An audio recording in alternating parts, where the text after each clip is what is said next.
Must thank you for the support. Must thank you for the effort put in. Must thanking you for encouraging many other people and the wonderful job that you all have done. We wanted to get together with one mission, and the mission is data science for every door. We came across many people who had several challenges, including financial challenges, challenges of time, and several other challenges. We heard everyone, and we tried our best to accommodate everyone because the objective is data science for every door. I reiterate, ABSC Analytics will not block anyone because of financial challenges. We are here to support, we are here to encourage, and we are here as one. We will work as one, we will learn as one. So we go ahead with the session. Let me just present the agenda.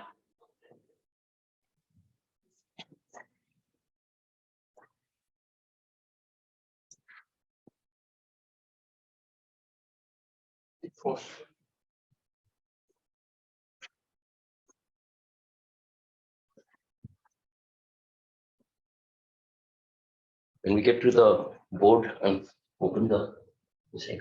So we'll discuss the agenda for today and tomorrow. And we also have one small survey where we need to discuss the timing because of different country zones.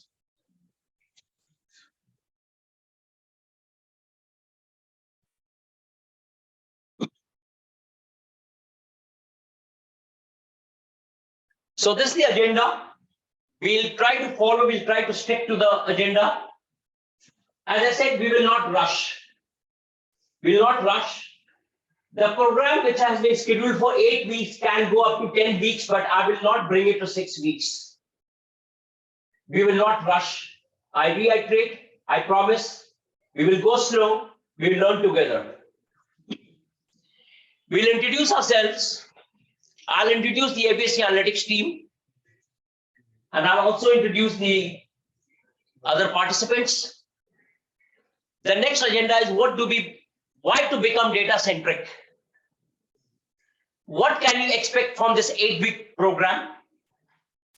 The third thing, we will discuss those 5 stages. We are going with stage 1. But still, I will discuss those 5 stages and why those 5 stages, why have we designed it as a unique program? How is it going to help everyone? Then we'll take a break, small break of 15 minutes. Then we'll start with the R Studio. Today, we'll be just giving you overview of R Studio. We'll be giving you overview of Minitab, and we'll be giving you overview of Python. We'll explain why these statistical platforms are important in order to become data centric. Why we are exposing you to different statistical platforms instead of just going with Python or instead of just going with R. No, we want to expose you to all the platforms so that you meet the industry standards. That is the objective. With certain expectations that you should have, and I should have, ABSC Analytics should have from the participants. The first expectation is very, very clear. We both have to work very hard. In order to clear the certification, we have to work very hard. The second expectation is not to get into a panic state from stage 1 or from day 1. It may be a lot of things may be new to you.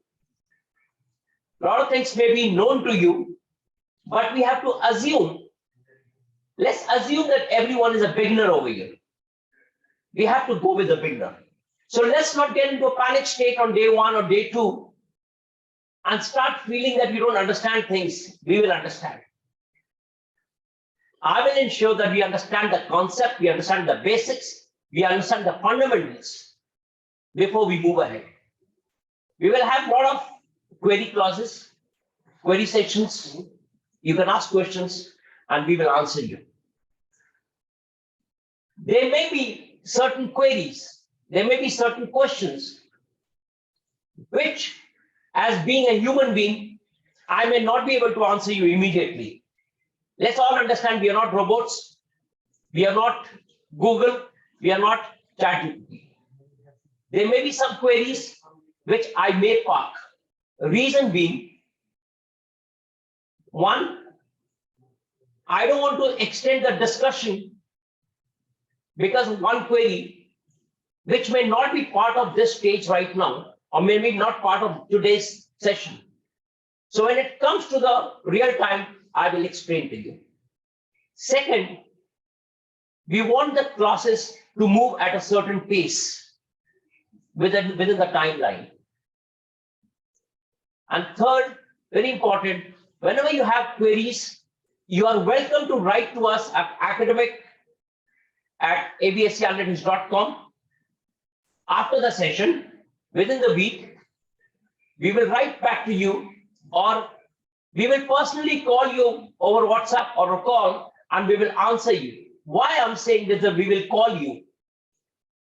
Statistics sometimes cannot be explained over an email. I may not be able to explain to you on a chat. So it is important for us to schedule a call, a brief call, to explain what you are trying to understand. And that is the customer experience that we want to deliver.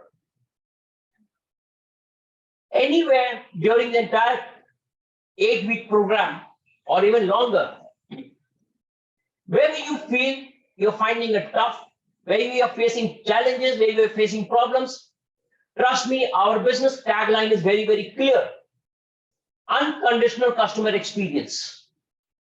When I say unconditional customer experience, our business tagline was very clear. No asterisk sign in our business. No fine line, no hidden terms and conditions. Whatever we are talking, we will deliver. What we cannot do, we will not commit. We are very clear. No asterisk sign. You're free to write, you're free to ask, we will answer you everything. That's the objective of this entire program. Let's go together. Let's introduce each other.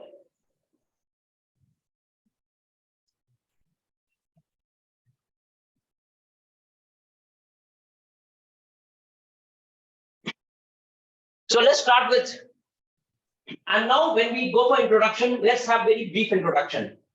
We know your name, we know your country. You just have to tell us which domain you're working in, what is your interest of domain after completing the data science program, what is your objective of this program, and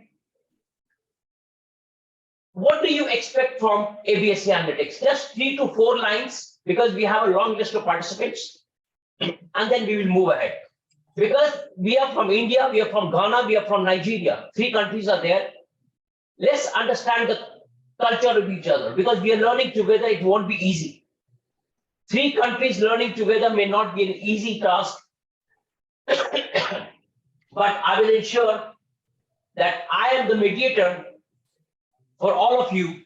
I will facilitate, because I've stayed in Nigeria, I've stayed in Ghana, and I'm a citizen of India. So I'm here to facilitate, I'm here to moderate, I'm here to bring all of you on the same platform. So John, can we hear from you?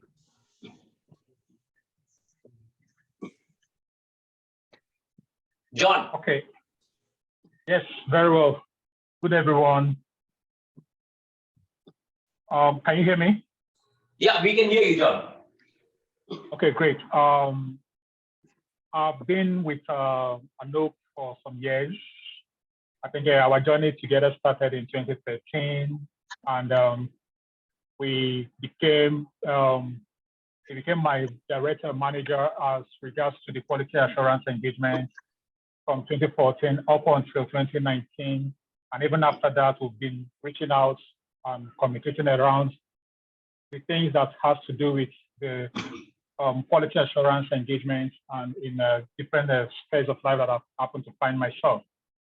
What I think this course will be doing for me in a very simple term is the fact that it will be adding value to what I bring to the table as regards to quality engagement, and business analysis around that concept. So because I understand the engagement I've had with Anoop before in the past and how much he drives performance and the attainment of KPIs, even sometimes it may seem a bit unorthodox, but the end result has always been the fact that you tend to actualize the set expectations, whatever that problem statement had been, you tend to understand how it comes. And I think the last time we had a conversation around ABS and C, I think sometime last year, you said something around a proactive identification of issues, not waiting for reactive engagement. So when this opportunity came up, it was like, oh, there's an opportunity for me to understand what that. Thank you, John. I'll say so because of time, we'll have more discussion from you. Thanks a lot for the kind words. And I've been associated with John, I think since 2013. We have worked together, and we really enjoyed working together in Nigeria. Okay, Oni, another team member of mine from Nigeria. We work together again. So Oni, very short words. Good afternoon, everybody. My name is Kenny. I don't know if you guys can hear me, please. Loud and clear. Sorry, can you all hear me? Yeah, please, we can hear you. Okay, so Anoop has been my great mentor. He has been my manager from 2014. He recruited me as a quality assessor, and I'm actually proud to have worked with him as my line manager. And thank you for giving us this opportunity to have this course. And the takeout I'm expecting in this training is to know how to analyze data more and to expand data to more than what we do have at the moment. I've seen the course outline, and I believe at the end of this course, and we'll go out there and we will achieve more than what we are achieving at the moment. So thank you, Anu. We really appreciate this opportunity given to us to learn under you. Thanks, Oni. Thanks. Really nice connecting with you once again after 2019 when I left Nigeria. Thank you so much. Thank you, sir. Then we have another person, Nemichand. Then Niharika. Niharika is a student. She is doing BBA from one of the university in India. And I think she's the youngest participant in this group. So Niharika, a few words from you. Hi, everyone. I am Niharika, and I am studying BBA honors at OP Jindal University in Delhi. I have a course in my curriculum of R, so that is why I wanted to learn more about it from this course, and I'm really happy to be here.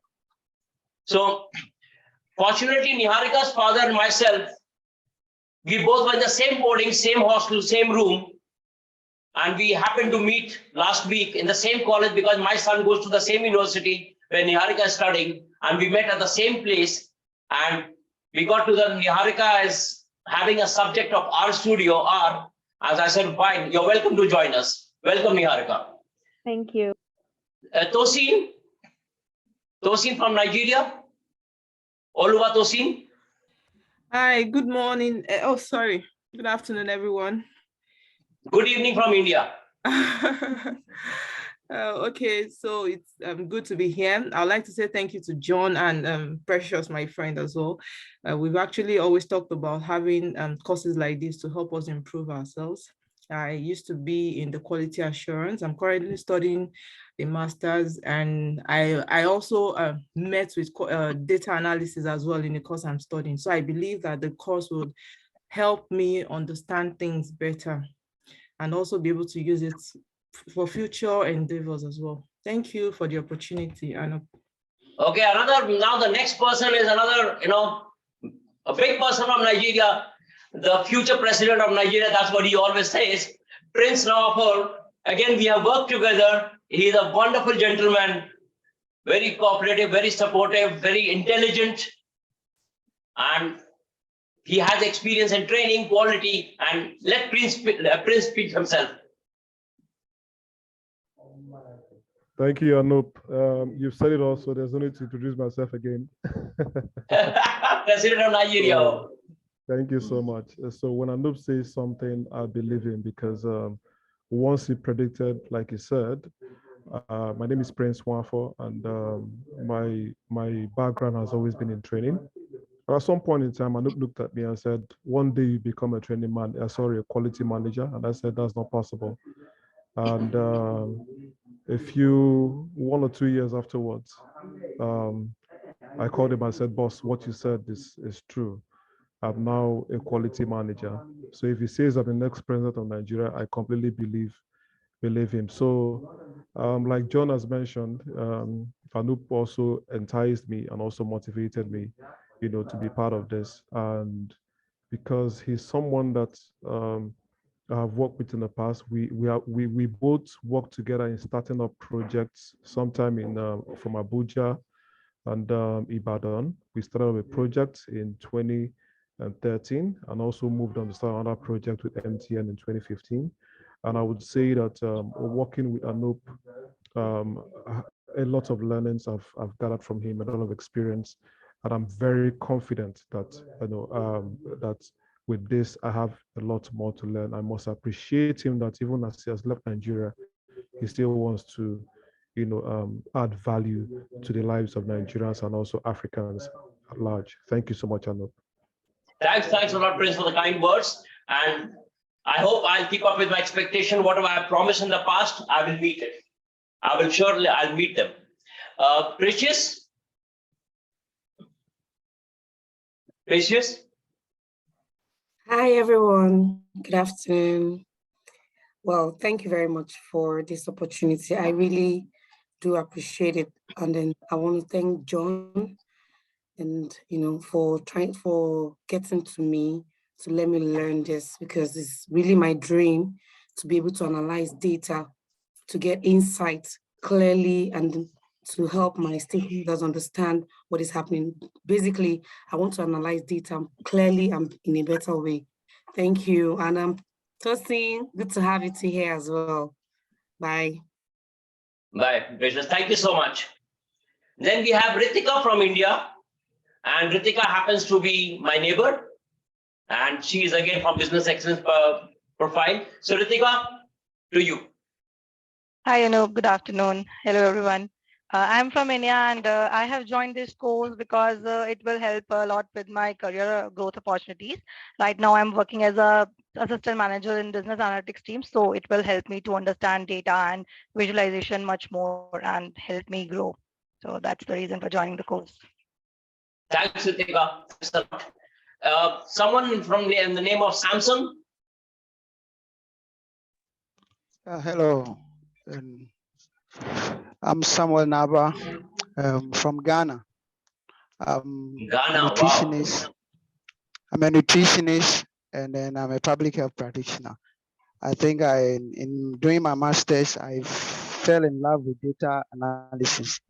I've learned a couple of the softwares, but I think this one will also give me an opportunity to learn more about how to analyze data. And I believe that at the end of the program, it will take me to a different step or a higher step. That's why I've joined this program.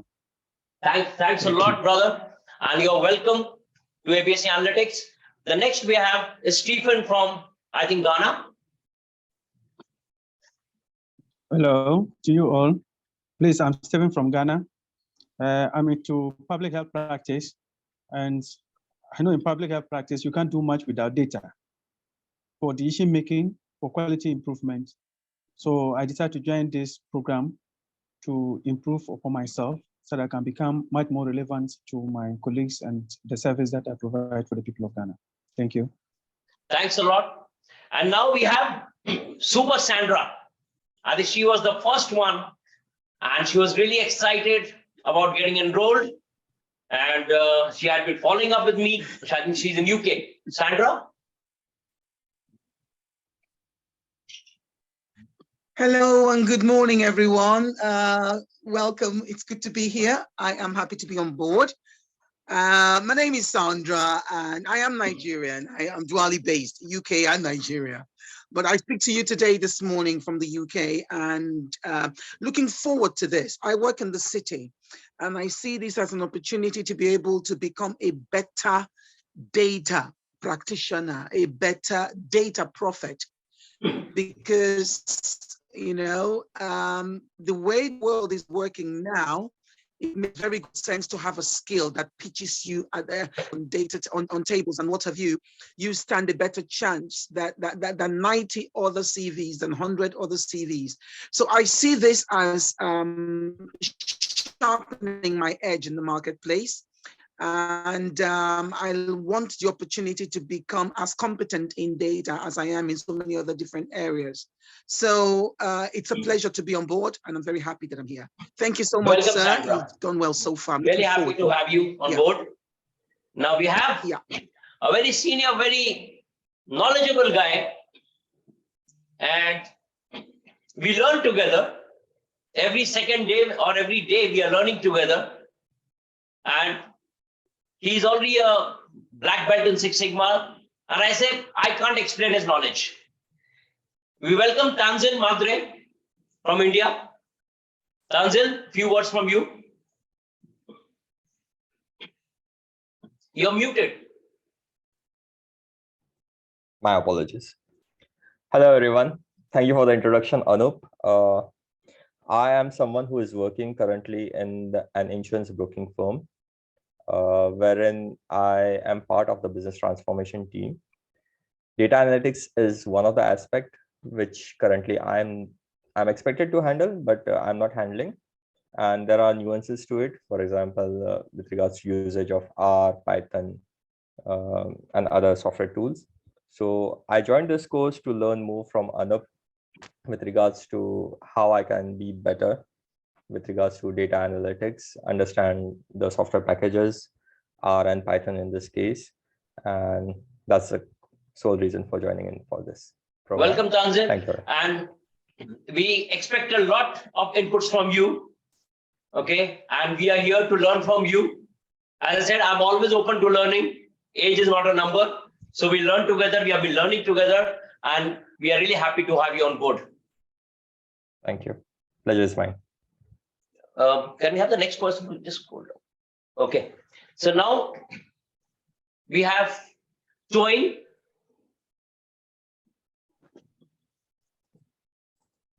Toyin from Nigeria.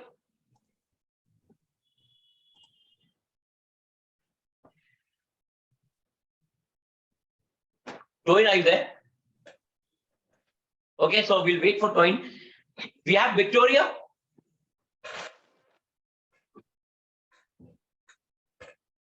Good afternoon, everyone. Good evening from India. All right, I just want to say thank you for creating this platform. It's actually the first course I'll be taking in data analysis. And then as a quality assurance specialist, we actually deal with a lot of data. So at the end of the day, I want to be able to analyze data by myself without anybody assisting me. So that's my aim of joining this training. And I want to say thank you to John for making this happen. Thank you, John, and thank you, Anup. Even though you can no longer remember me, you were once. Welcome, Victoria. Yeah.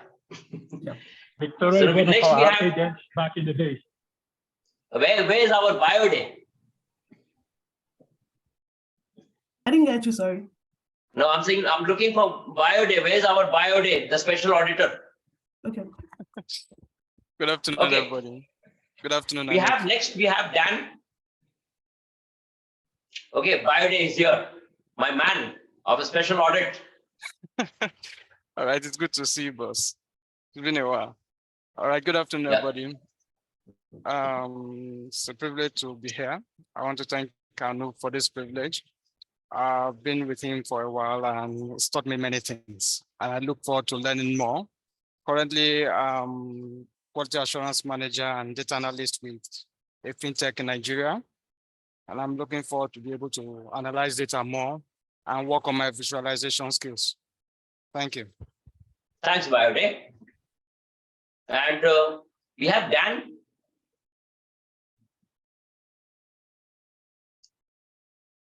Dan, are you there?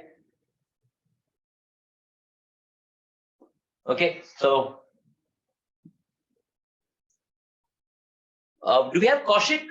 Kaushik Azari? Yes. Okay, because I'm Yeah, trying to see because who are the best. name appears to be my daughter's name. Okay, okay. Yeah. Good evening from India. And currently I'm working in the field of internal audit. And priorly, I worked in operational excellence. I think in the field of internal audit, this data analytics needs to be there to assessment the future risk and all those things. Because of that, I think this course is worth for my career, and I hope I will get the desired knowledge and expertise from these courses. Okay, thanks, Kaushik. And Kaushik is another knowledgeable guy. He's a Six Sigma, I think certified black belt, right, Kaushik? Yes, sir. Okay, again, we learn together. We are in the same group with Tanzil, Kaushik, and many other champions in the field of quality. And I'm proud to be part of them. Then we have Amir Bashir. Amir.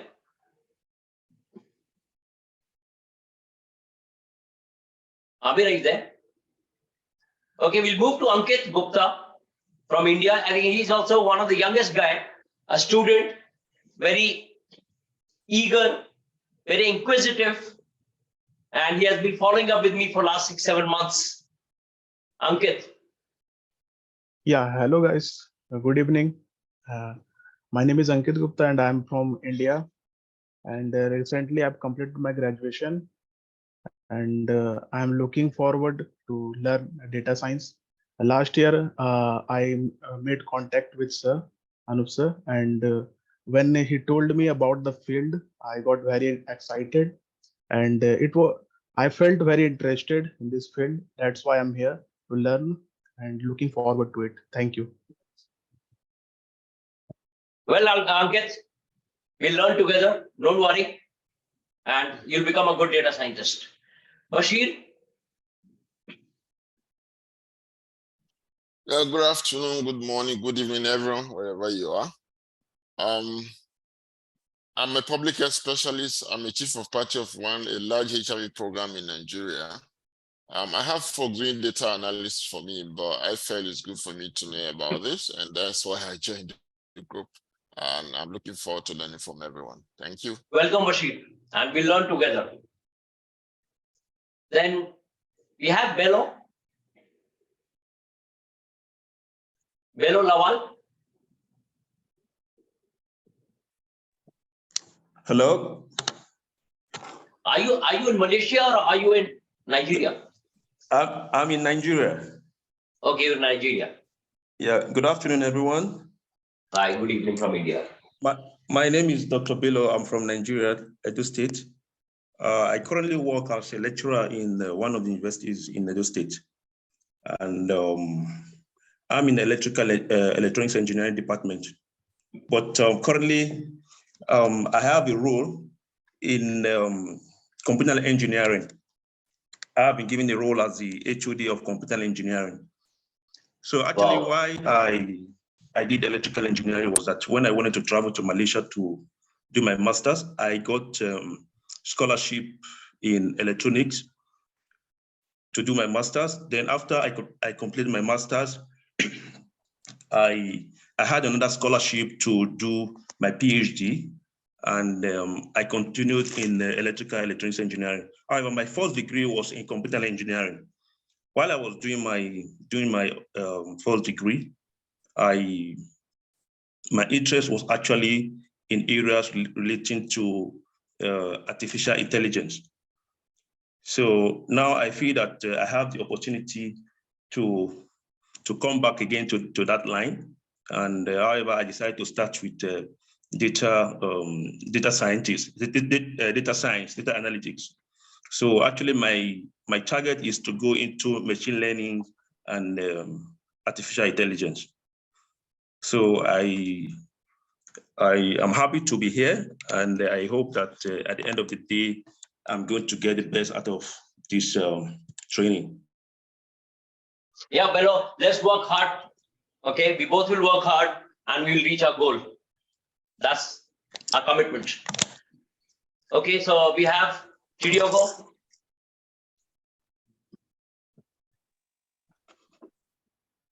Hello, everyone. Hi, good evening. Good afternoon from Nigeria. My name is Chidiogo. Can you hear me? Yeah, we can hear you. Okay, I got this link from a friend and I was happy because I needed the skill to make me valuable as a business manager, to be able to know how best to use data. And I'm glad to be here. Thank you so much. Thank you and welcome. Then we have David. Adiyemi. Hello, Anup. Good afternoon from Nigeria. And I want to thank the Anup and ABSC analytics team for this course. And I also want to thank Dr. Sonny Phillips, I see him online as well, for sharing the link to enroll for the course.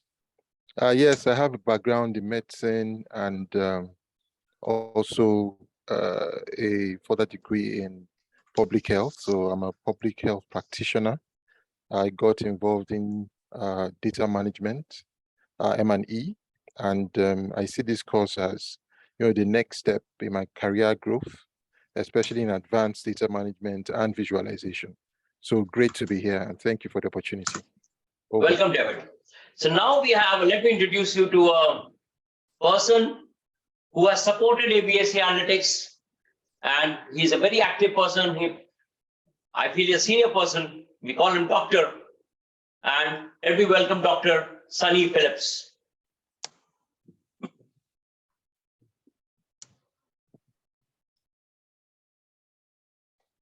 Dr. Sonny.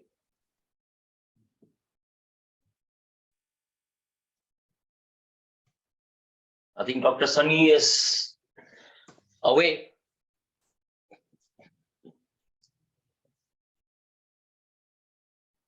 Anyone else from the participants team who has not introduced himself or herself?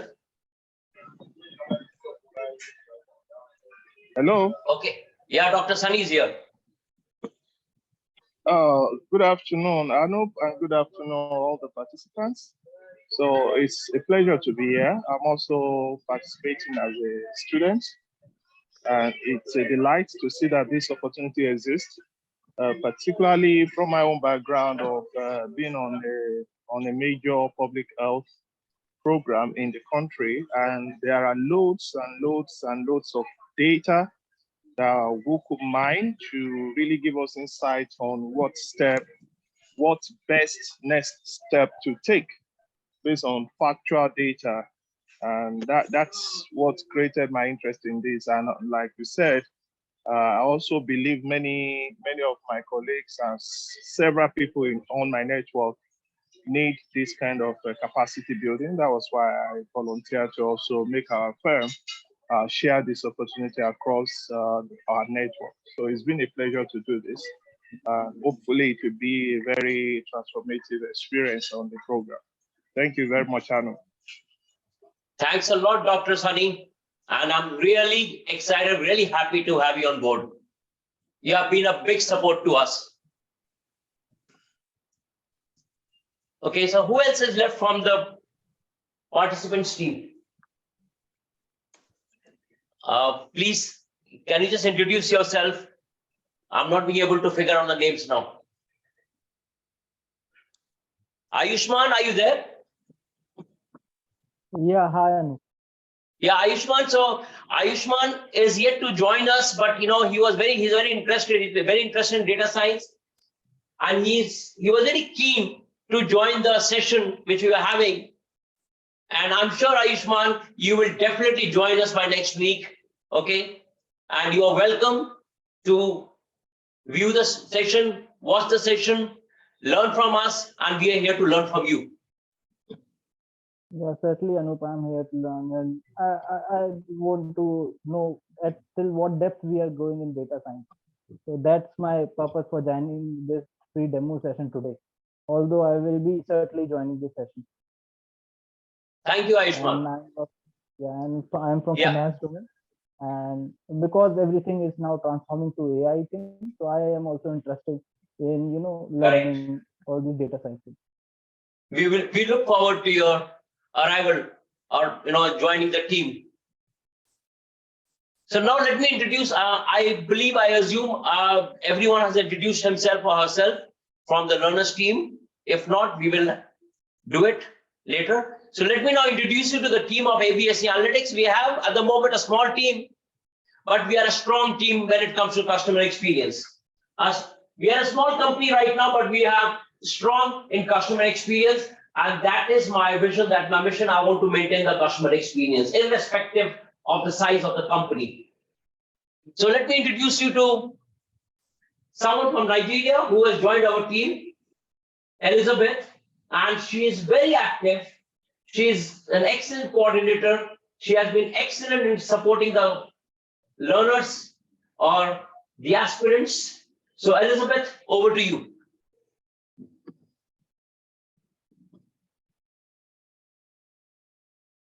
I hope you're there. Other you remark absent. Good afternoon, everyone. Good afternoon. Can you hear me? Yeah, we can hear you. My name is Elizabeth, and I'm happy to work with my boss, Anu. Thank you, sir, for giving me this opportunity. Okay, Elizabeth, so you are doing a good job. And we were together in Nigeria, and now we are bound to be together even in future. Thanks a lot for your support. So now let me introduce you to Kaushal Gupta, part of our team. He is managing a lot of roles along with the sales, along with the generation of leads. So Kaushal, over to you.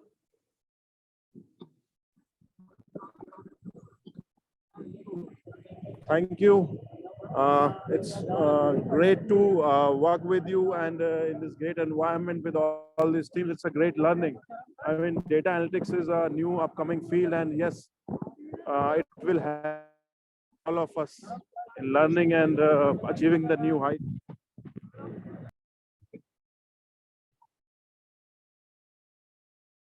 Is it a network issue or you have finished?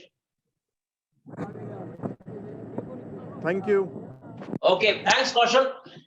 So next we have Rajkumari from our team. She's handling the entire lead management, customer service. Whatever messages you are seeing in your WhatsApp, it is being forwarded, it is being posted by Rajkumari. So Rajkumari, please, can we see you? Hello, everyone, and good evening. Welcome, everyone. I see a lots of participants, but still few are missing to join the today's session. So we'll try to provide you the recording link, those who have missed. But once again, a warm welcome. Stay connected and posted your queries as much as possible. Thank you. Thanks a lot.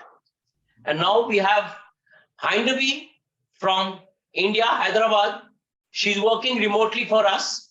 She works on the platform, our learning platform. She also a postgraduate in data science, and she'll be starting with a Python for you, where I'll be joining her at the later stage. So Hindavi, over to you. Let's see your video, Rajkumari. Why people are not coming on the videos. Andy, over to you.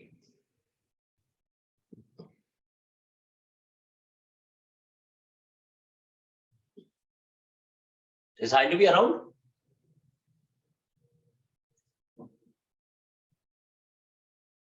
Is she? Okay, no problem. Let Handevi come in. In the meantime, let me introduce you to Abu, who is here with me right now. Hello. And who just hold on. Who is that? Can you all go on mute? So we have Abu, and he'll be training you on part of SQL and Power BI. And I'll be joining him later for the latest stages of Python, Power BI, and SQL and Tableau. I'll be joining all my team members for all the modules. So Abu, over to you. Hello everyone. My name is Abu. I basically specialize in training individuals, and I'm a data analyst trainer. So basically, I specialize in training individuals how to make informed decisions using data analytics. So I'll be there with you all in this journey, and hope we all will do well. Yeah, thanks, Abu. Thanks a lot. Is Handevi back? Okay, no problem. So I think we are over with the introduction. In case anyone is left out, please come forward and introduce yourself. So do you need my introduction as well? Yes. Is it? Okay. Though many people already know me from Nigeria, from India, but it is a part of my duty to introduce myself as the leader of this organization, ABSC Analytics, which I established in 2020. We are working online because of pandemic, because of several other reasons. When I realized that it's time to now set up the entire office, set up the entire training room, and set up the entire consulting business, which we did. And we started driving on a campaign called Data Science to Every Door. I am a certified Six Sigma Black Belt. I'm postgraduate in data science. I have my strength lies in the field of machine learning, artificial intelligence, and I'm passionate about data. By nature or my personal trait, it does not differentiate a lot from my professional trait. When I say customer experience, that's part of my personal trait, which has been translated into my professional or my business. When I say no, asterisk sign, I believe in transparency, truth, trust. That's my personal trait, which I have put into my business. I have worked in different countries, and I spent 8 years in Nigeria and other countries of Africa. I was handling 10 countries based out of Nigeria. I have done n number of high impact projects for different companies. I have worked with companies like Genpact. When I was in Africa, I was working with Izon BPO, or now it's called Izon Experience.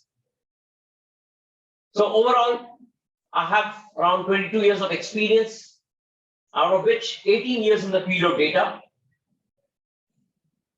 And if I have to summarize in one sentence, data is my DNA. Data is my DNA. You wake me up at night, you talk about data, I have the same excitement. So we'll go together now. We'll start with the modules, we'll start with the sessions. And whenever you have queries, you are welcome to ask. And we'll have let me tell you the approach, how we will go with the approach. We will not have more of the theory type classes. We will have more of a practical, we will take more of the practical approach. We will connect the data, we will connect these theoretical parts with industries.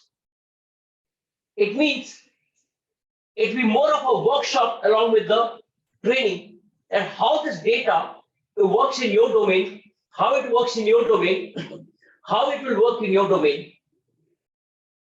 Fortunately, because I have worked in different domains, so it's easy for me to connect with the industries, easy for me to connect with the domains.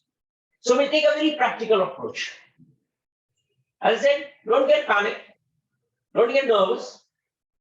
Data science is not a rocket science. Let me assure you, it's not a rocket science. It's easy. You're following it every day in your personal life, in your professional life. The only thing is you are not aware of it. I'm here just to create an awareness. That's it.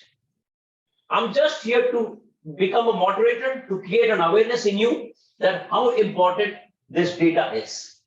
How are we going to start? Let's say you have a data set coming to your email in the morning from your function, from your departments. You have an attachment of Excel. What next? You have a data set. What next? What should I do? I've been getting 10, 20 reports every day. So what next? We will start from here. We'll go next.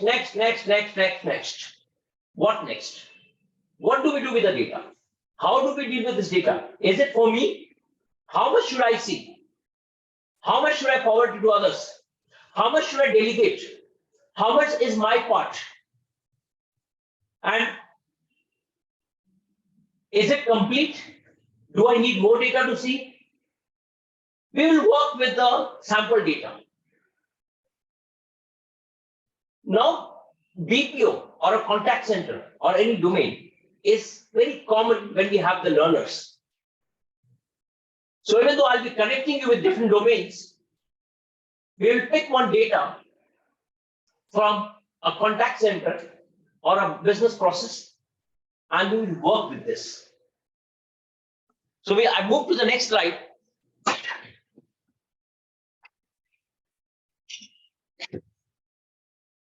So I've discussed for today and we will discuss for tomorrow. This is what we are going to cover tomorrow, but the timing for tomorrow is yet to be decided. And in all probability, we'll be starting at 10 o'clock Nigeria time, which is 2:30 in India and 9 o'clock in Ghana. This is the most suitable time that I can see that I have analyzed, which is convenient for everyone. Keeping a Sunday in mind, keeping church in mind, keeping weekend evening in India, or Sunday evening in India. So definitely when I have a wife, I have to be careful. Okay.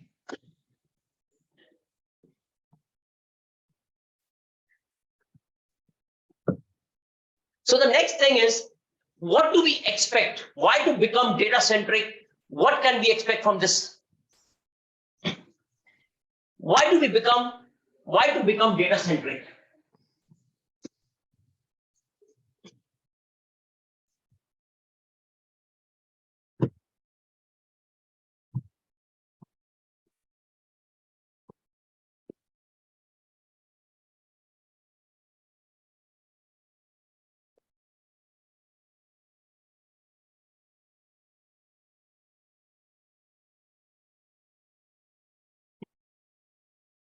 We all know data. We all are working with data. It's not that we are not. What we eat is data. What we talk is data. We are working on data every day. But thing is, why to become data centric? Why to become data conscious? One, let me give you certain examples. And I'm sure you also have gone through the same, similar examples, if not the same. We all must connect with our own stories. We all must connect with the pain areas that we have been through. And then I realized how happy I am now today. It was way back in 2004 when I joined a company. I was approached by the CEO, and then I was a team leader. I thought I'm very close to the CEO. Everything, I mean, I was being called at least 10 times to his office. Do this, do this, do this, do this, do this. I was very happy that, I was the right hand of my CEO. Then another person joined in. We asked him, and he introduced himself as a Six Sigma black belt. I had no clue what the Six Sigma black belt is all about. But then I realized that the CEO stopped calling me. From 10 times a day, it becomes twice or just thrice a day. Now the 7 times, the other person was being called.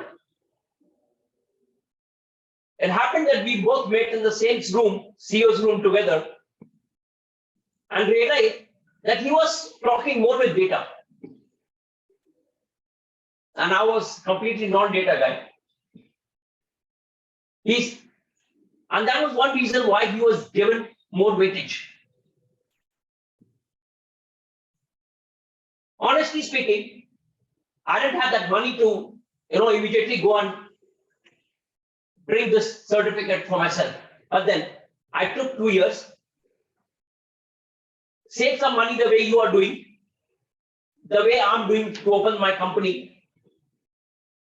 I completed my Six Sigma certification as a black belt. And then that was a miracle. I got an opportunity to work in one of the best company, not only in India, I mean, globally, it was one of the best company. That was Genpact or GE. Right after the certificate Six Sigma, I was invited, I was hired by Genpact. That changed my life. But I got experience. I only done my certification. But the salary which they asked me, the salary which I expected was much lower than what they offered me. Because I had never seen that salary. I didn't imagine that I didn't have the courage to ask for that salary. The salary they offered me was not 10%, not 30%, not 40%. It was almost 100% increment they offered me. And they said, this is the bucket we have for a Six Sigma black belt.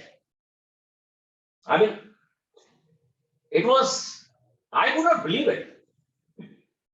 That if you get into data, if you get into Six Sigma, your salary hikes, company is ready to pay you. I was not ready to accept it. However, that was my turning point. Genpact was my turning point. Did a couple of good projects. Never looked back. Then I moved to, after working with Genpact, I moved to Nigeria. A lot of transactional quality, other opportunities. Then I realized, in 2018, I realized that the data, the projects which I had done with Genpact, I'm not doing the same thing. The market has evolved. Market has moved into analytics, machine learning, artificial intelligence. What am I doing? I'm just working on this business excellence, Six Sigma again, but it was not working effectively. Automation was coming in, RPA was coming in. I felt that I was making good money, but my growth was getting stagnant. I took another decision. I took another call. I left Nigeria in 2019. I moved to India. When I moved to India, it was well planned that for next 2 years, I'm going to study. I'm going to upgrade myself to catch up with the market. Machine learning, artificial intelligence, they were already in the market. I knew that next 5 years, 10 years, 15 years, this is going to be a field of artificial intelligence or machine learning. If I don't do it now, I will go on failing in the future. I will not be able to afford the fee for my kids. Because the money which I was getting in Nigeria, I will not get in India. Because the level has moved up. I took a risk. I invested in myself. I completed my postgraduate in analytics, data science. Then I realized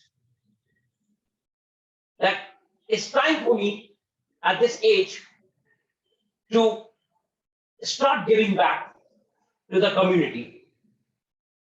I did not want to work after studying because I already have little experience. And then I established my own company, wanted to train people, wanted to become a consultant. I took this risk and I moved ahead. And then this data science, machine learning started, is still evolving. Every day we hear of new tools, new algorithm, new technology coming in. I'm happy about it that I took the right decision. But whatever I've learned, whatever I have done, whatever I have gained, it is just 5%, just 5% of the data science and machine learning knowledge that is in the market. Data science is a sea. It is not a river, it is not a lake, it's a sea. And I'm, to be very candid, be very honest, I'm just at 5%. There's yet to learn a lot. But I wanted to share my knowledge. Hence, these courses are very expensive in the market. I don't know why. Don't ask me why. Why they are expensive, I have no idea. But I wanted to make it very affordable. I wanted everybody to learn. I wanted to give an opportunity to everyone who can't afford big money. That's why I'm driving this campaign called Data Science for Every Door. So that everyone can come, they can join us and become data centric. Because in the coming next 2 years, if you're not data centric, if you don't think of data, if you don't work on data, in the coming next 2 years, trust me, the data science or data analysis is going to be the basic requirement of any job. The way 15 years ago, computer skill set became mandatory, tomorrow, data science is going to be the basic requirement of any job. Hence, it is important for me to drive data science for every door. Let everyone gain knowledge. Money should not become a roadblock. And we, with your help, with your support, we will do it. In every field, like someone from finance, Ayushman, someone from health, someone from computer technology, everyone is working on data. Now everyone is realizing that, boss, without data, I'll not be able to move ahead. Without understanding the concept of data, I'll not be able to move ahead. Everyone from every field, including John, including Prince, including Precious, including Kaushal, including Anup, everyone has started realizing that without data, my growth is here. I will not grow. Hence, it is important to become data centric. It is important to understand bigger data. Now when we are learning today, when we're starting today, what is the difference? What is the change that we are going to bring in ourselves? What change are we going to bring? Nothing much. You're still working on data. You will continue to work on your data. The difference will be, now you will be working on bigger data. Right now, we are working on Excel, a data which Excel can handle. Or at the most, Microsoft Access can handle. But now we'll be moving to bigger data. We'll be moving to 100,000 rows. We'll be moving to 50 columns. How will you handle them?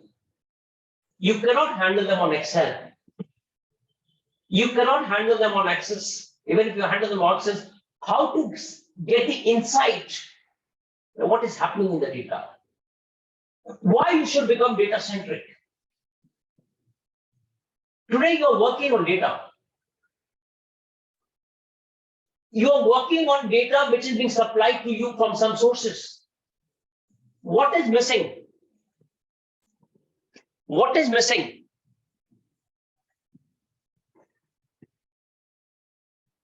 Cleaning.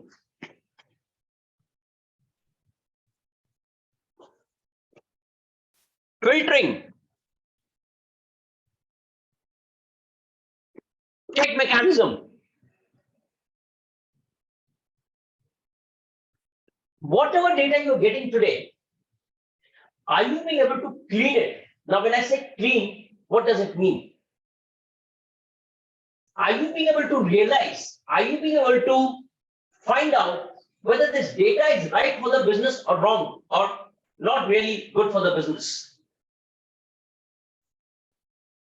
What do you do if many departments, they're not filling up everything? They're giving you missing data. You cannot go and asking, please give me complete data. No, you cannot do this. You have to understand how to impute the missing data, how to generate synthetic data or artificial data.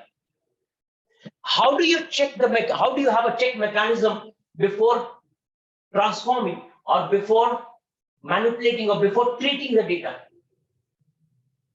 This is what we are going to learn. We'll be learning on bigger data. For that, what do we learn? We need to learn, we need to know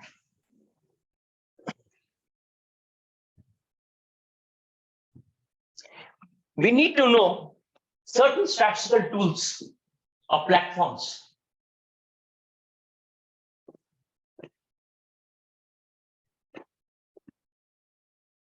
RStudio,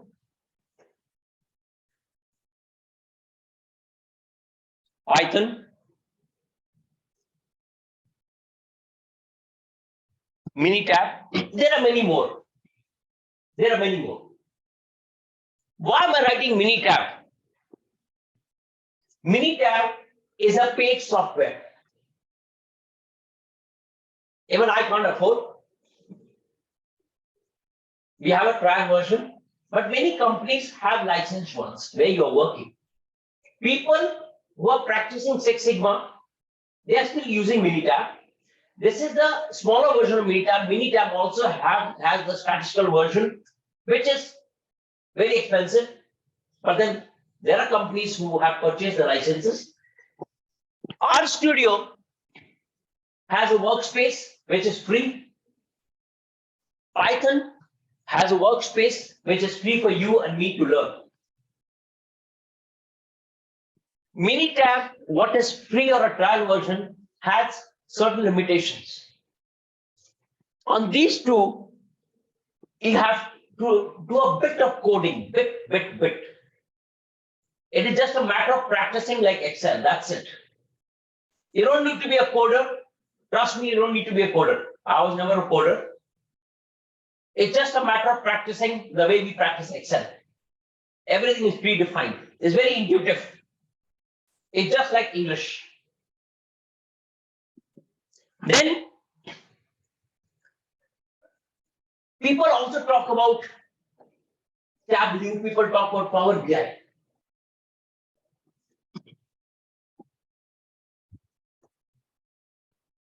People talk about Power BI.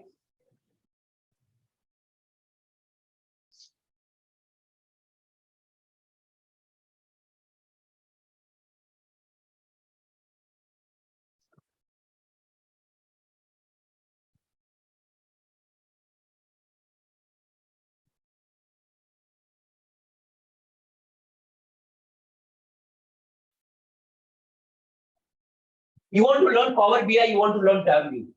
I've heard people say that I'm certified in Power BI, I'm certified in Tableau. I've done these courses online. And people market this, people publish, data science with data analysis with Tableau and Power BI. It's good. Excellent. They are excellent visualization tools, software. But the question is, I get a data. I come back to the same thing. I get a data. I put the data on Tableau. I put the data on Power BI.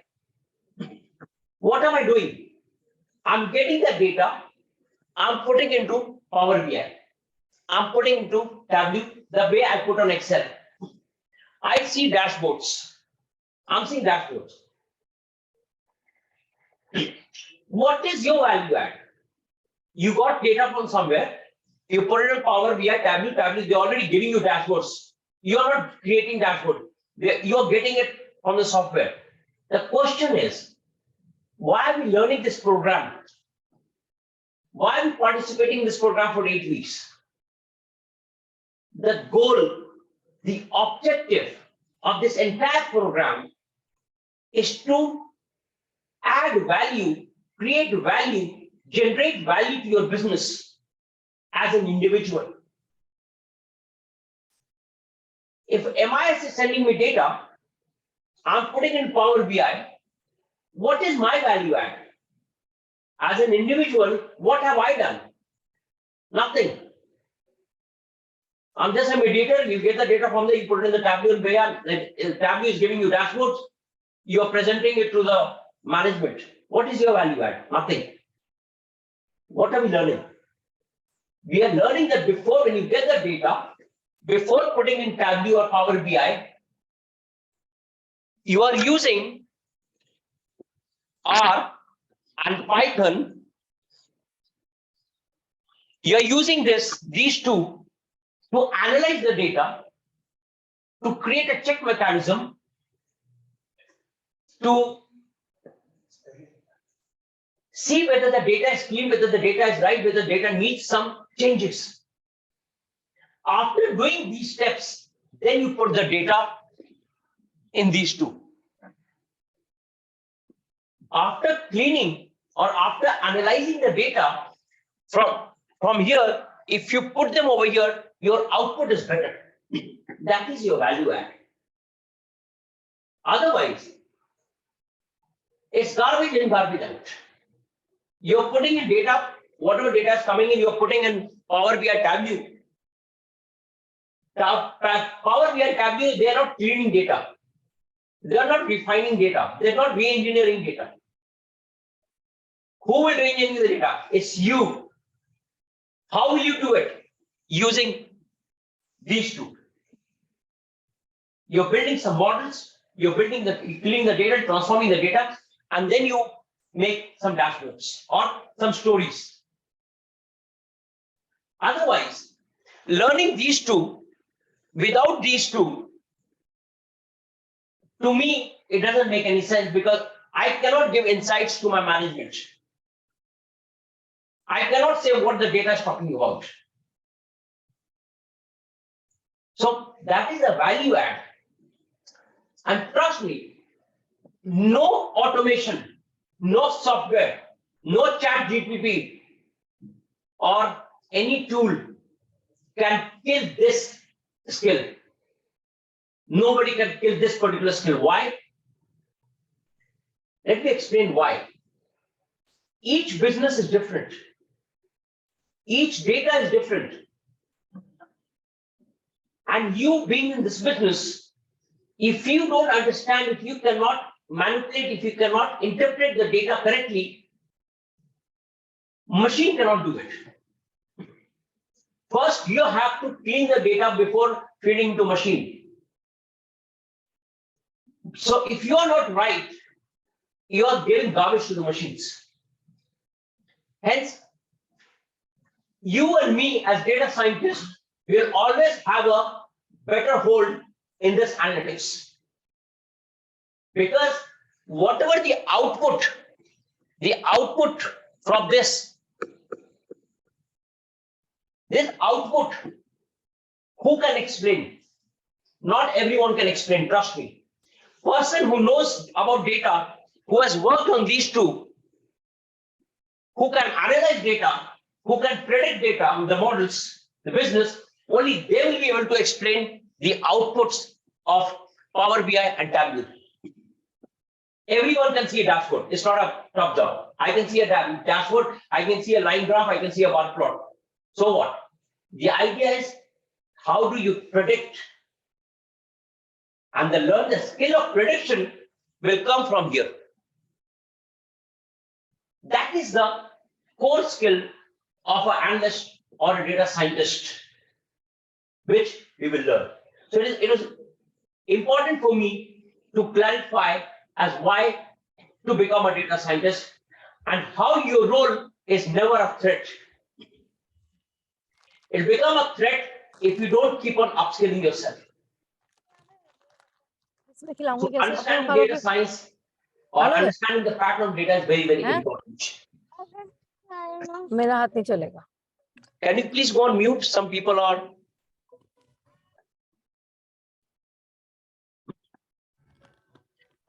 Now, these 5 stages, I want to explain why these 5 stages are important. We are doing stage 1. You can get a job, you can start applying after stage 1. That is your wisdom, that is your decision. But how are we going to link one stage with the other? Before I move ahead, please throw your questions if you have, and I will answer. Any query you have so far, please ask me, and I'll try to respond. Please go ahead.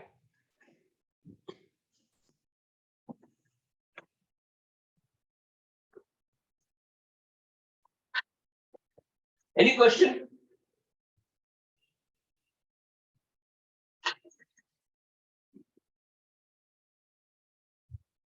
No question?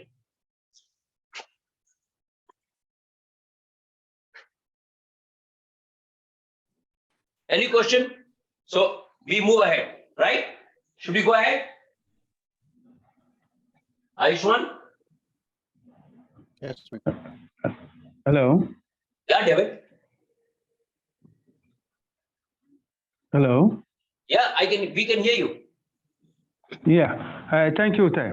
Please, I want you to highlight again. I didn't get the linkage properly between the use of the RStudio, Python, and then the Tableau and Power BI. Okay. At what stage, at what level do you use, which one comes first before you use the others? I didn't get that linkage properly. Okay. I'll come back. So we have Power BI, we have Tableau or Python. These two are different from these two. Power BI and Tableau, they are visualization. They are used for data visualization.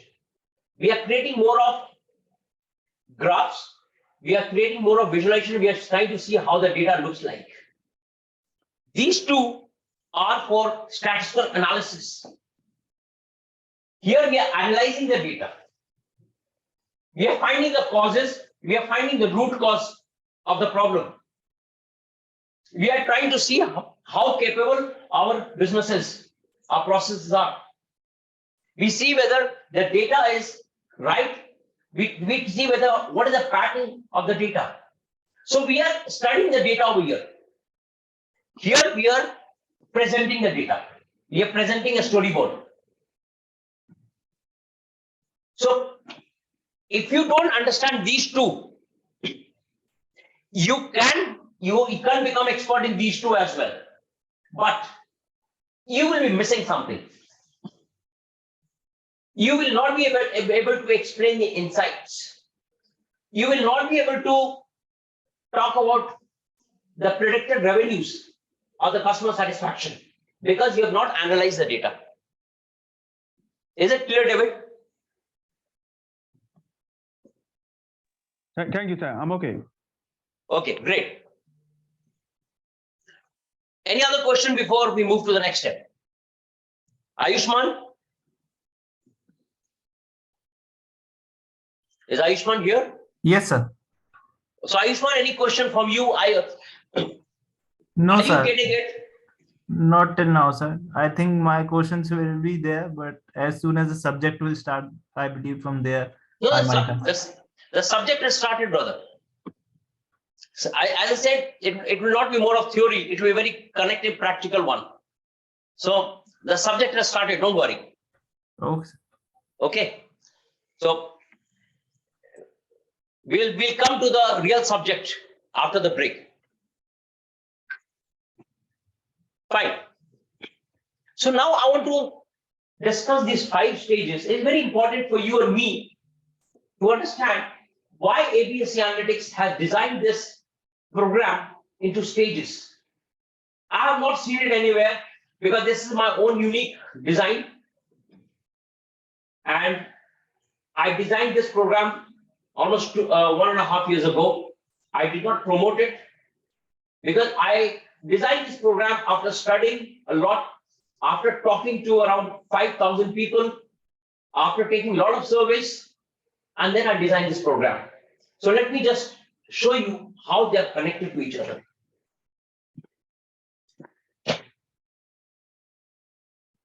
In the brochure.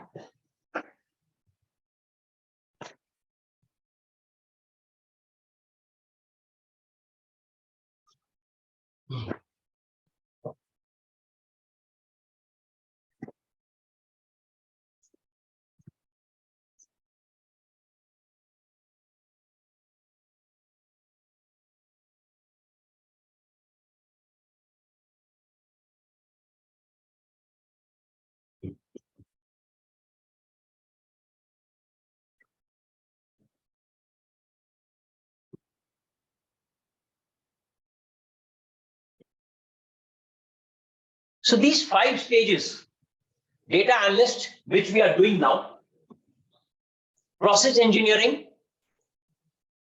business analyst, data scientist, and then comes the artificial intelligence. I've given a lot of thought over this.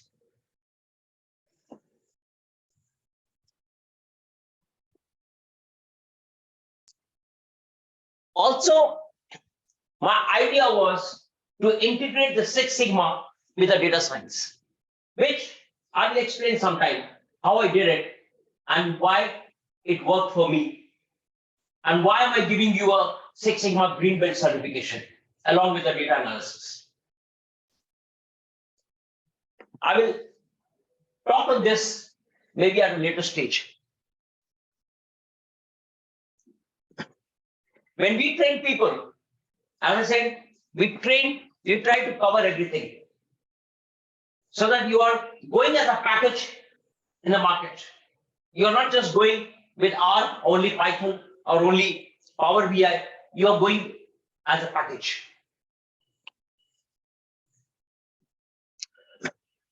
This survey is a true survey. After so much of survey, so much of work for 10 months, then I designed this program.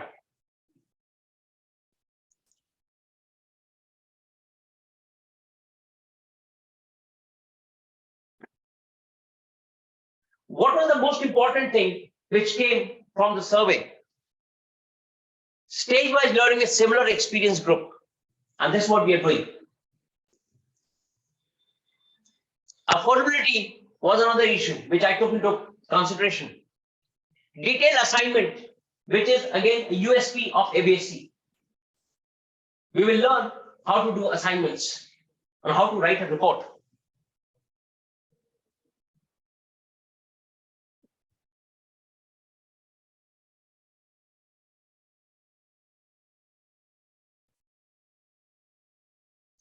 This is stage 1, which we are doing right now.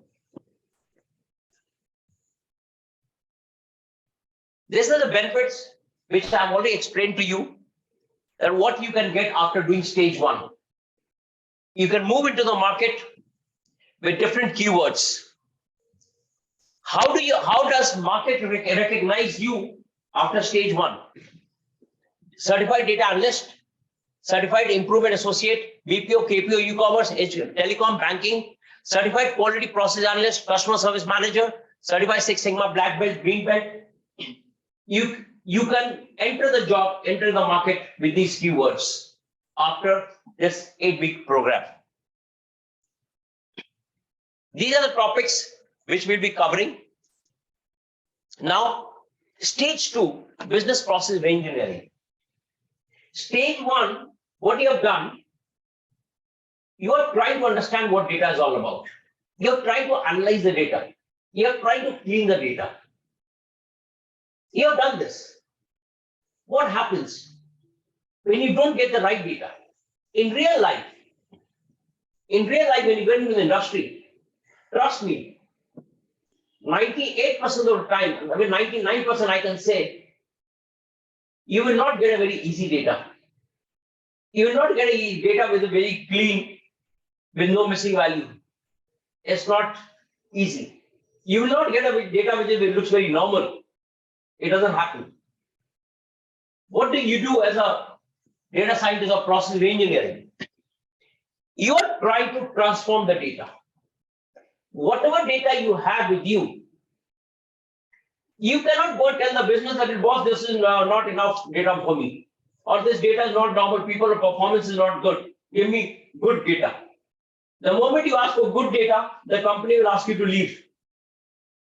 I say, if the data is good, why do we need you?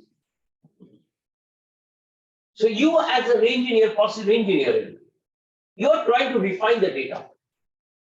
You're trying to translate the data. You're trying to transform the data using different tools, which we will learn. And that is the skill set of a data scientist. Running a Python code, running a R code, or driving Tableau or Power BI, that's not the skill set we are focusing on. The skill set lies in transforming the data, refining the data. That is the real skill set. Which the real skill set you will learn in stage 2. That whatever data, garbage data you have given me, I will tell you how to make it good, how to make it presentable, how to transform the data. If you don't have enough data, how to create synthetic data which will correlate with your existing data. That we will learn in the process of engineering when we are trying to improve the processes. When we are trying to find the root cause and we are trying to give the business a solution as a consultant or as a data scientist or a process engineering. But changing the data or transforming the data, re-engineering data is the real skill set, which we will learn in the second stage. And there, you will be learning many more tools on the data science around R and Python. Many more algorithms, which will be a little higher than your first stage. When you move to the market after second stage, you're going as a black belt. You are moving to as a corporate customer operation manager. You are no more a supervisor after doing stage 2.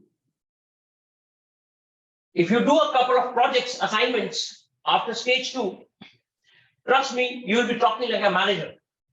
You're not a supervisor. Don't even think of yourself as a supervisor. The supervisors, managers will come and salute you about the data that you know.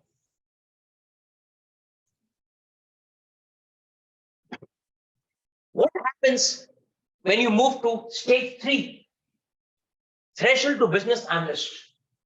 Data analysis is little different from business analytics. What is analytics? Analytics is not same thing as analysis. You are doing analysis on the current data or the past data. Analytics is all about talking about the current and the future, the prediction. That is analytics. When you are trying to predict your business, when you're trying to predict the quality score of a contact center, when you're trying to predict the NPS for next 6 months, when you're trying to see the ups and downs in revenue for the next 6 months or 1 year, that is analytics. So when you get into business analytics, you are more focused on the solution you are going to provide to the business. You are more focused on predicting the NPS and the revenue of the organization. How will you predict the business goal. These are the business KPIs. The NPS, the net promoter score, and the revenue. These are business goals, business KPIs. You can only gain these, you can only achieve these business KPIs when you have good hands-on data on the operational metrics. So who does this? This is done when you are hands-on with the business analytics, when you understand the business and when you understand the data. So that will be the part of business analytics when you'll be working as a solution manager to the business, when you'll be working with the CXO levels, when you'll be working at with the CEO level, under the CEO or under the senior management. They will rely on you. They will rely on you for the right solution, right prediction. Most of the tools you will learn in stage 1 and stage 2.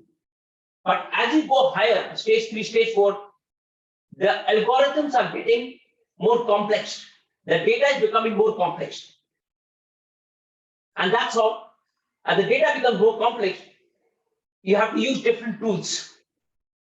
When your data is small, you're using Excel. Data becomes bigger, you use MS Access. When data becomes bigger and bigger, you start using SQL. So similarly, when you have to analyze bigger and bigger data, you're using R and Python. When you have to analyze smaller data, on the free side, we use Minitab or we use Excel. And that's how there's a threshold to business analytics when you get into the real business. How to do high impact projects for any business. For this, you need to have exposure to Python or R, any other tool, if you have to reach this stage.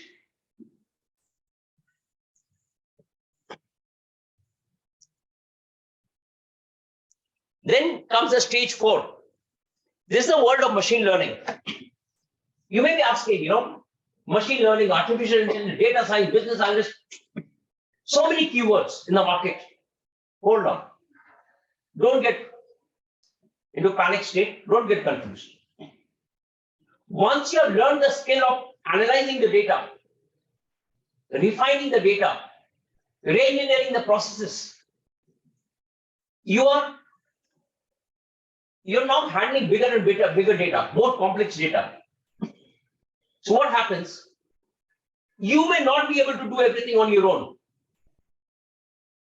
The machine is doing a lot of iteration, lot of calculations, millions of calculations in the background, which you and me not aware what they're doing. So many formulas they're using in the background.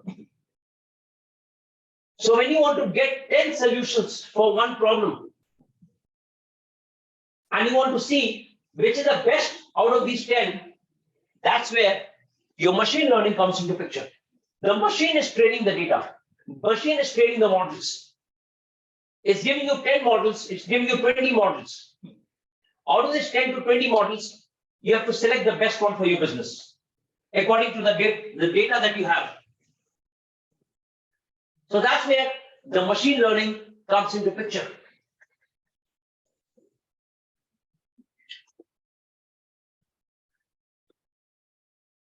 In order to reach here, trust me, if your fundamentals, if your concept of last 3 stages or your first 2 stages is not clear, this stage will make no sense. You can run the codes. You can put in the data in Python, you can put in the data in R, you can run the codes.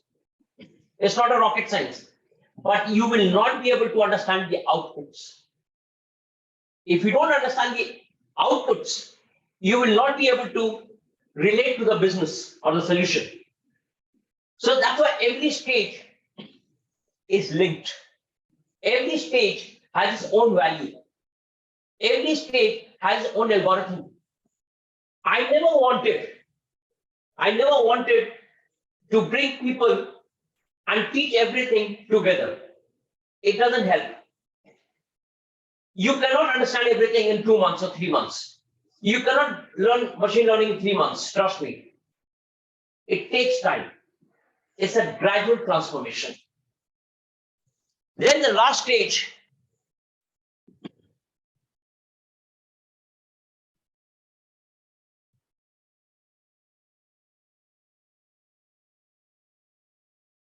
is the artificial intelligence, which we are talking about today. Artificial intelligence, ChatGPT, there's so many things coming up. E-commerce, Amazon. Whenever we are seeing data, we see it is, what is artificial intelligence? It's just intelligence. It cannot be better than human being. It is trying to predict based on the past data. That is artificial intelligence. It's trying to predict the next word. When I'm typing on my phone, you and me, every day when we ask, how are you? If you are saying, how are, I know the next word will be you. If I'm asking, how are, you know the next word is you. Because we have created this data by asking, how are you? How do you do? How is your night? These are very common sentences we have been using for years and years. When we put this in a machine, when we put this in a machine, when we put this in the machine for training the model, the machine says the moment there is how are, the next word has to be you. The most common word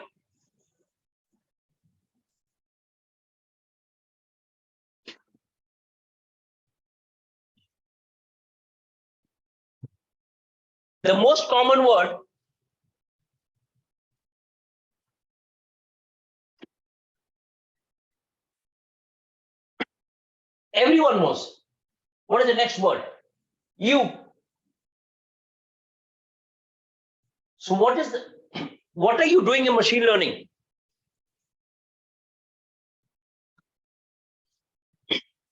You're training the model, training the machine with past data.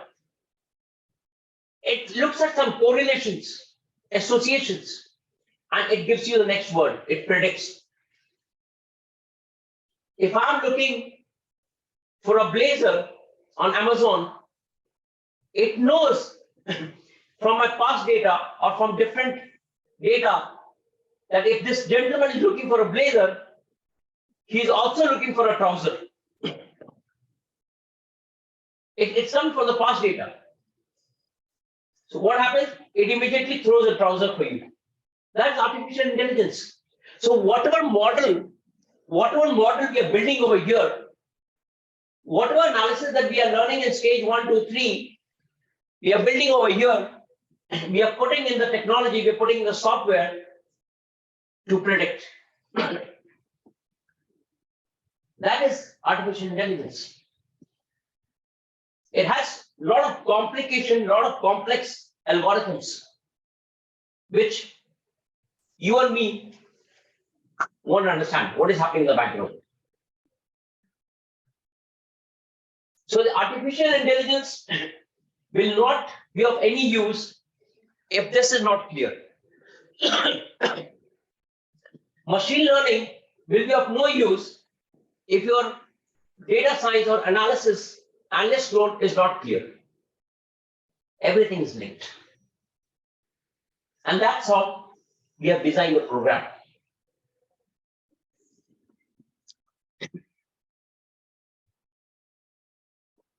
So these are the 5 stages that I wanted to explain to you, because a lot of people have different terms. They have heard different keywords in the market and they're really confused. It is important to understand these keywords, these terms. Else, we will go on using online courses, this courses, this courses, this courses. Ultimately, we are not getting anything. Sorry.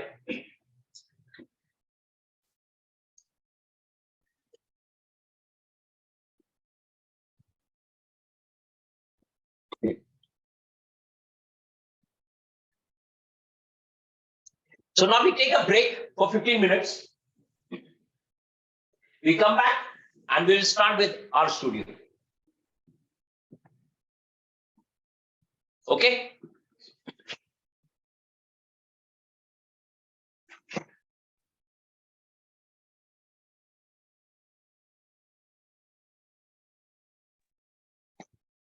Okay, so we'll come back out in 15 minutes. Okay? Take a break. And let's start with our studio. Thank you. What time are we coming back? Sorry. 15 minutes. 15 minutes. Okay. Thank you. Not 50, not 5015. Okay? Okay, thank you. Yeah. So, my apology, I forgot to introduce one person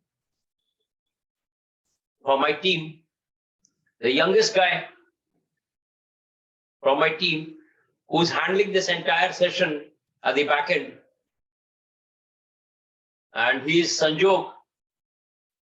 Sanjog, can you come on a video?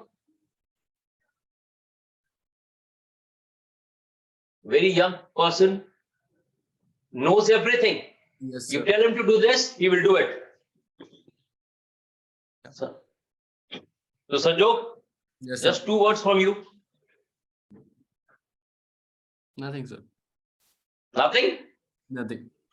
You're handling everything in the background. Okay, good. Good job. Thanks for the support. Thank you. Handavi, are you there? Handavi, please. Yes, I'm there. Okay. So Handavi was not there when we were introducing. She's handling the entire learning platform, and she'll also be conducting a couple of Python sessions. As I said, she's PG in data science, and she has started practicing a lot. Handavi? Yeah. I'm highly skilled in the data analyst with a strong educational background in the statistics and data science, and I'm passionate about data-driven analytics over there.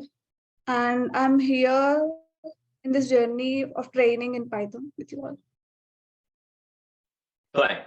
Thank you so much, Handavi, and thanks for the good work. Okay, so we start with our next session, which is our studio.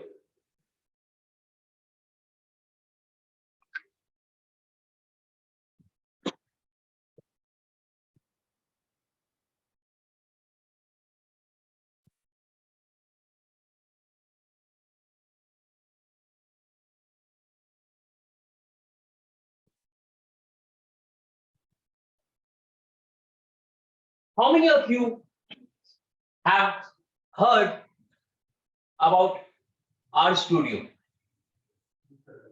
Have you heard about our studio? R? Anyone can just say yes or no.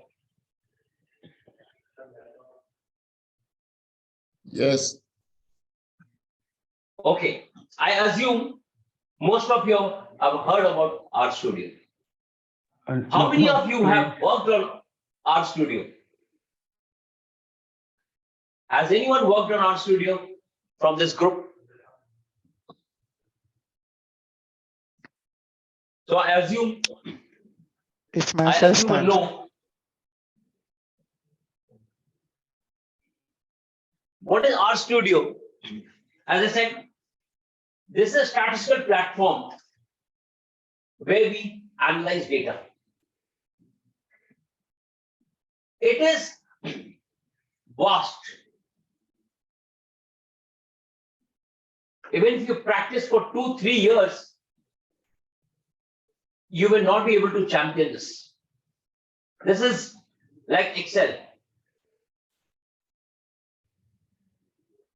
It has everything from A to Z when it comes to statistics or analysis. Everything. At the same time,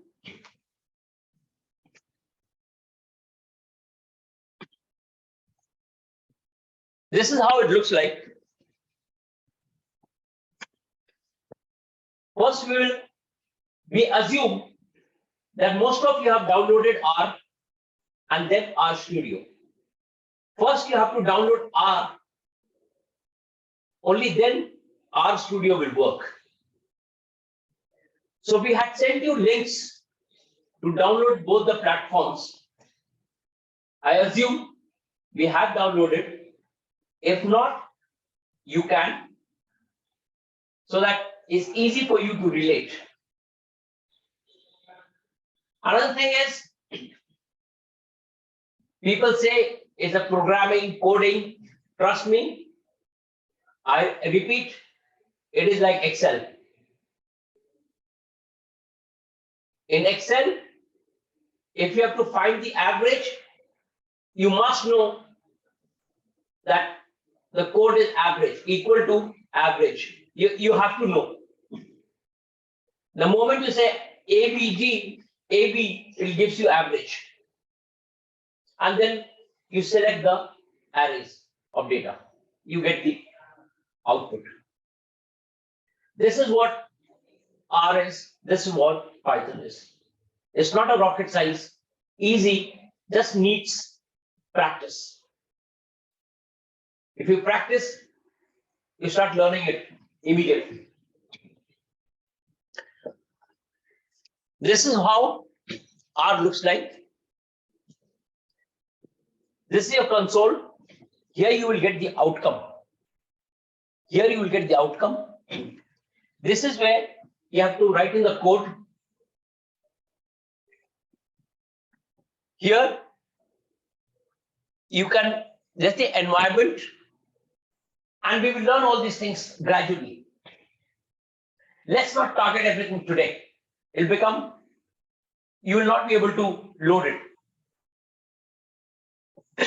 So let's not go, let's not speed up. We'll go from basic. From here, we import data set. The same way you have in Excel. It's nothing new. Here you can take help. Anything in R you want to find, this is a tutorial. Again, this is nothing new. Every platform has this. Here, when you write the codes over here, you can see plots. If you are making some plots, some graphs, you will see the plots over here, which we will see. Very important. R or Python, many other platforms, they work with certain packages and libraries. For instance,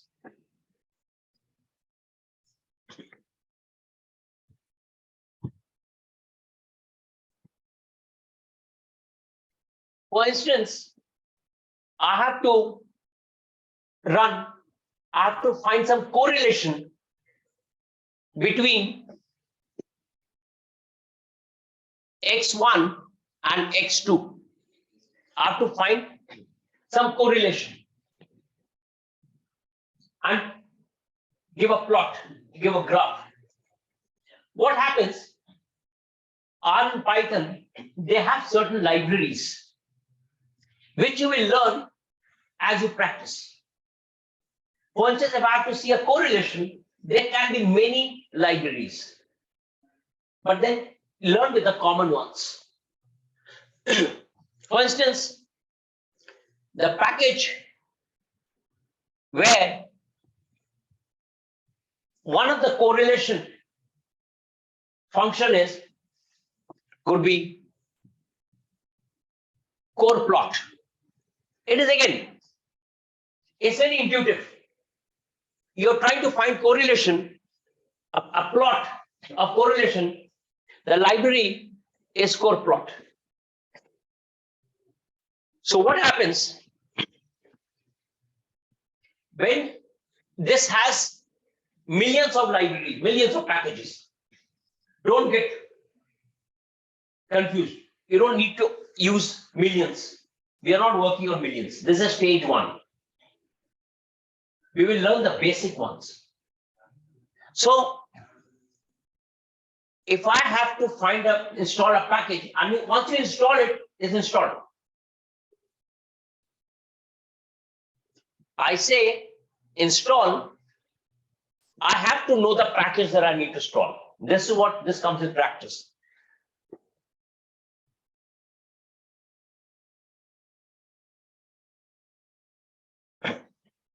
So when I say CORR, it'll give you different options. Now I'm trying to see core plot. It gives me core plot. I say install this library package. Okay. You see this. And it says package core plot successfully unpacked and sum checked. Don't worry about what is there. Just see that it is successfully done. That's it. Now, before running any code, once you have installed the package, it is mandatory to download the function of the library. So now what I do, I say library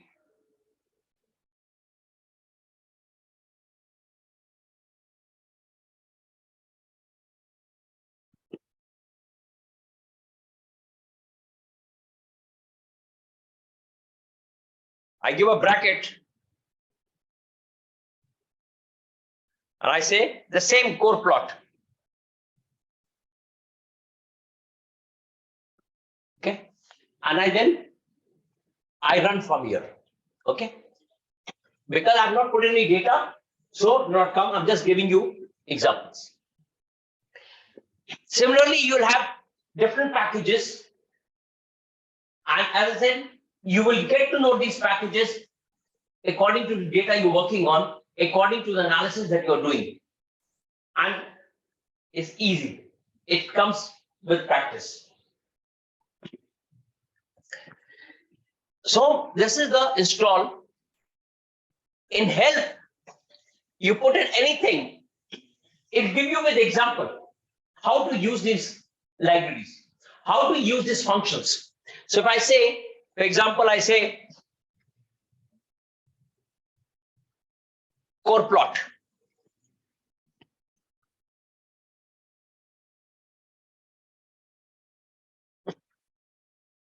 So it gives me all about core plot.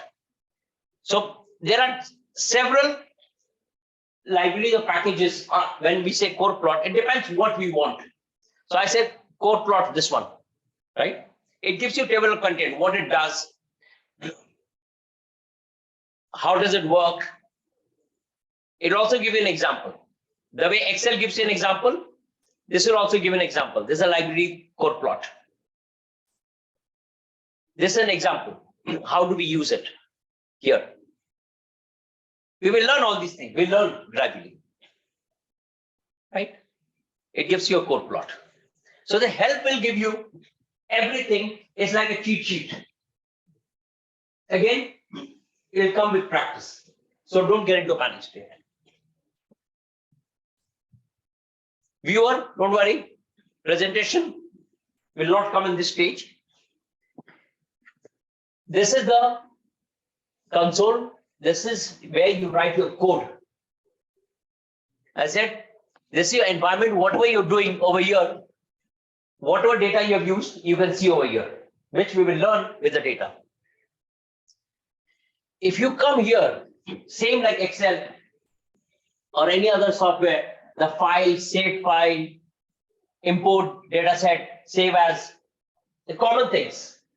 Nothing new that I need to tell you over here. From here,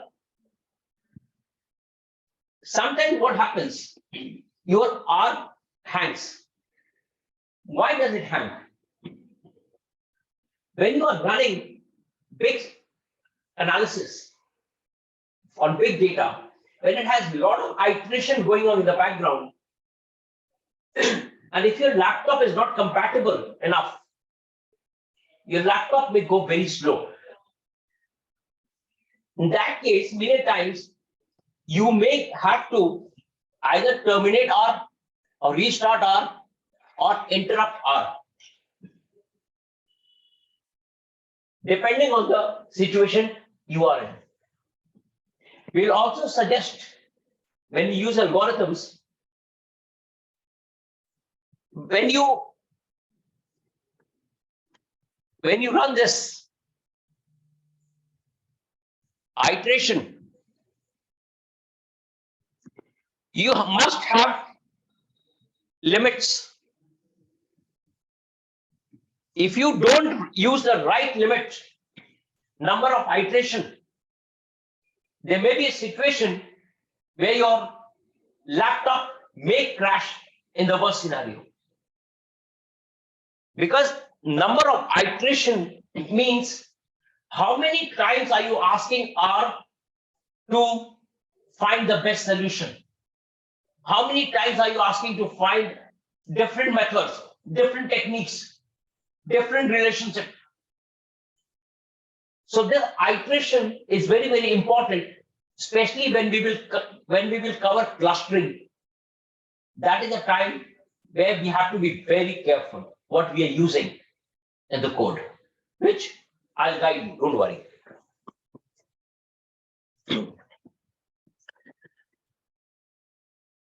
This is one thing where you can control your platform. This is your console. The way we have different settings, appearance, you can zoom it to 75%. You can change the font. You can change it the way we are using on a mobile, the same thing. These I'm not covering now. Pane layout. Right now we are the source, the console, environment, and history. You can change it. You want to put the source over here, you want to put the console over here, and you can do this. This is all personal choice. Again, which you will learn as we practice.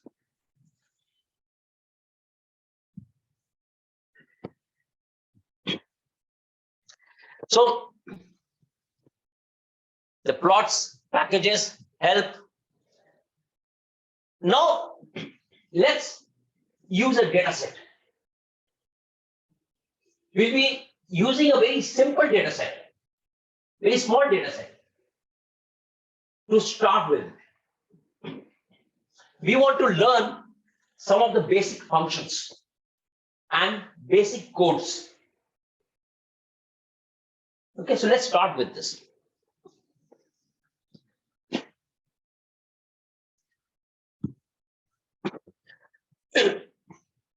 Now, the first thing we all know, we have to upload a data set.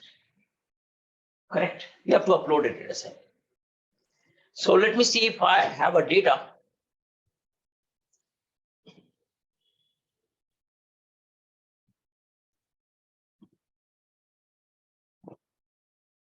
Where's the data set?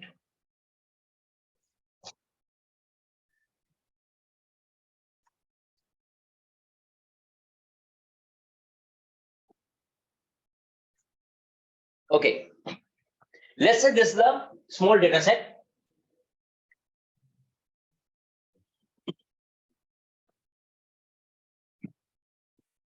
This small data set. Okay.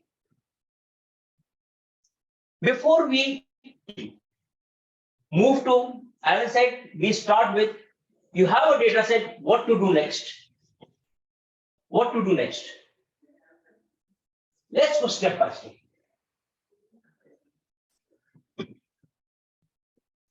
I can see I have 5 columns, 6 columns.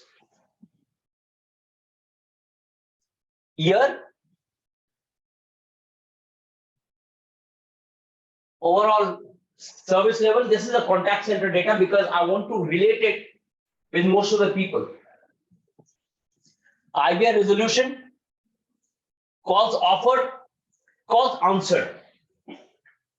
Because many people over here are from customer service, so easy to relate. Now, when I get a data, before putting in R or before putting in Python, I want to see whether I understand this data or not, whether this is my business data or not. Looking at this, I can't do anything. I can't understand the data just looking at the Excel. The first thing I must do, the basic thing, I must see, okay, I have 6 columns and this data is from a particular department or the customer service. This is what data tells me. I don't have the date. I don't have many other factors. So let's move to a platform where I can check what this data is all about. Let's move to R. This is my data.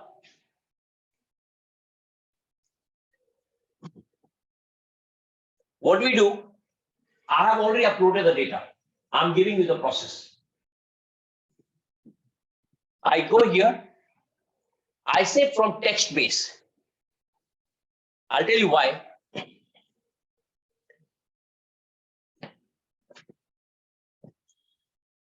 I'm saying from text base because this data is in CSV format. It's in CSV format, this is not an XLS format. We have converted this into CSV format. What is the difference between CSV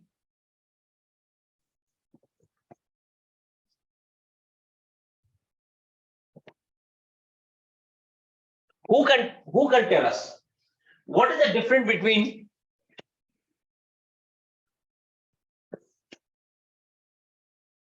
CSV and XLS or Excel?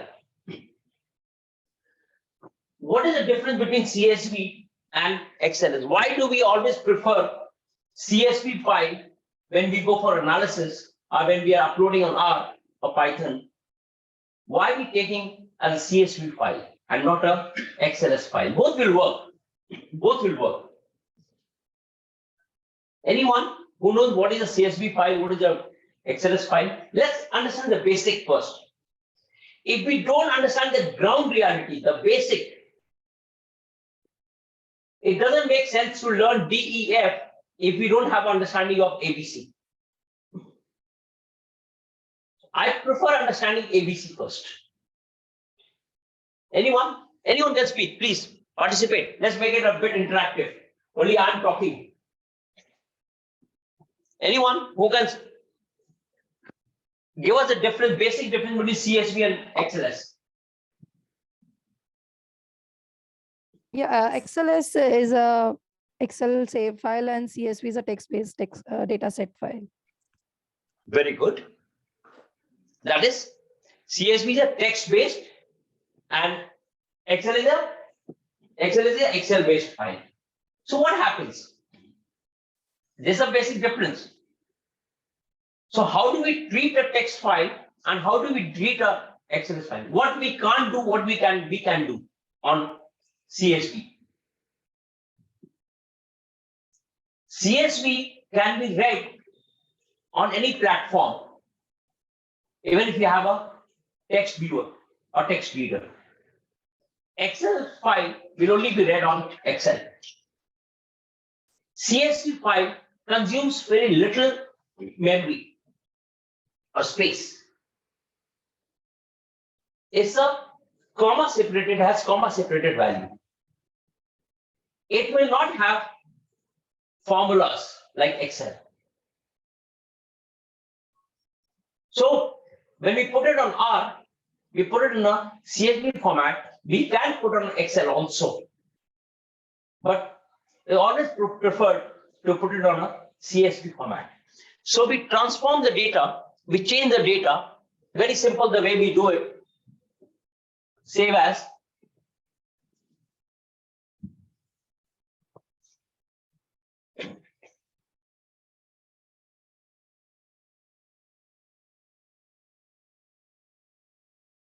Okay. It's already there in the CSV. So we select CSV and we save the file. Now when we are importing it, the moment we import from your system, I'm importing the file, open. It'll give you certain, don't get panic on this. You don't have to do anything. Everything has been set by default. Encoding automatically. The R does a lot of encoding in the background, which you and me don't need to know. All these things are coming as, if it is a missing value, it'll take as an NA strings. Here, normal, there's a data frame, there's an input file, and we just say import. You don't have to use anything, just say import. Now, the moment you import, it'll show you the columns over here. These are the columns we had. No coding. We're not using any code. Now, go back from here and you come back to your source. Since I have already written code, so don't worry. Assume there is no code right now. Now, what do you see? You see everything is over here. The file which you imported, the name is over here. Let me copy this.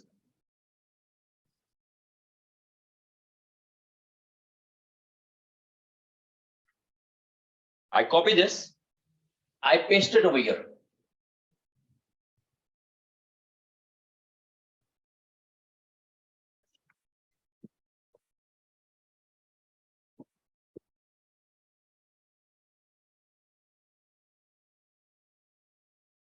Can you connect my laptop? Let me use a laptop because smart board doesn't really make it very comfortable. Let me connect my laptop, easy for me to operate.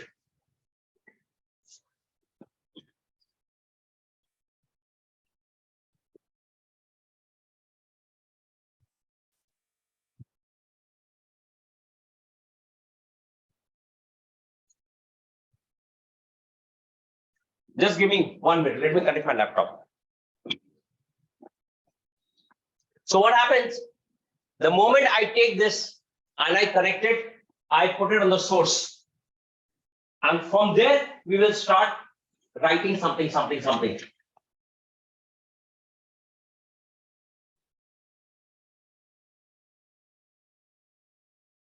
my laptop, right?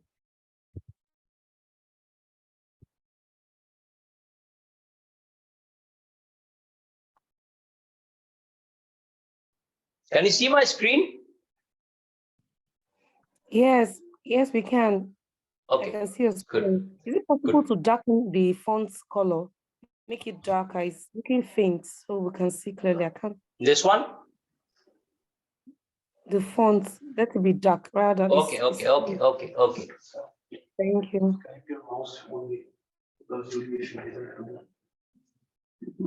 Let's use the function.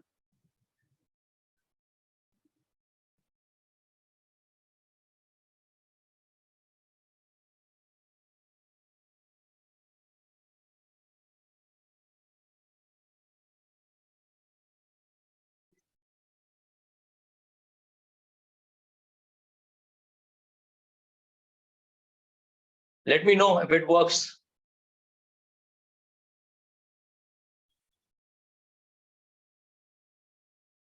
Is it better? Yes, it's better. Okay. Thank you. Hi.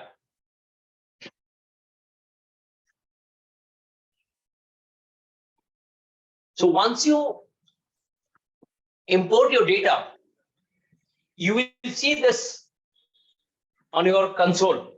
What you have to do, copy this from here and paste it over here.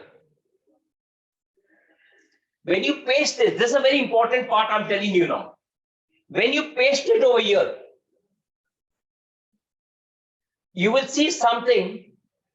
You will get the same thing when you're pasting it. In the end, you're pasting it up to this part. What you have to add, header is equal to true. I'll explain. This is a basic thing. And we are talking about the basic of R. When you say header is equal to true, this will show you the names of the columns. If you don't use header is equal to true, it will give you the columns as x1, x2, x3, x4. So you must use header is equal to true.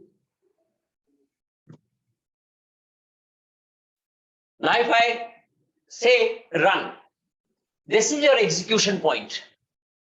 Let's first learn the basic of basic, which is common for daily use. I say run. So when I run this, see, it's giving me an error. Cannot open the connection, warning message, cannot open this file. If there is something wrong, it will give you an error. Why it will give you an error? It says, and the error is also very commonly understood.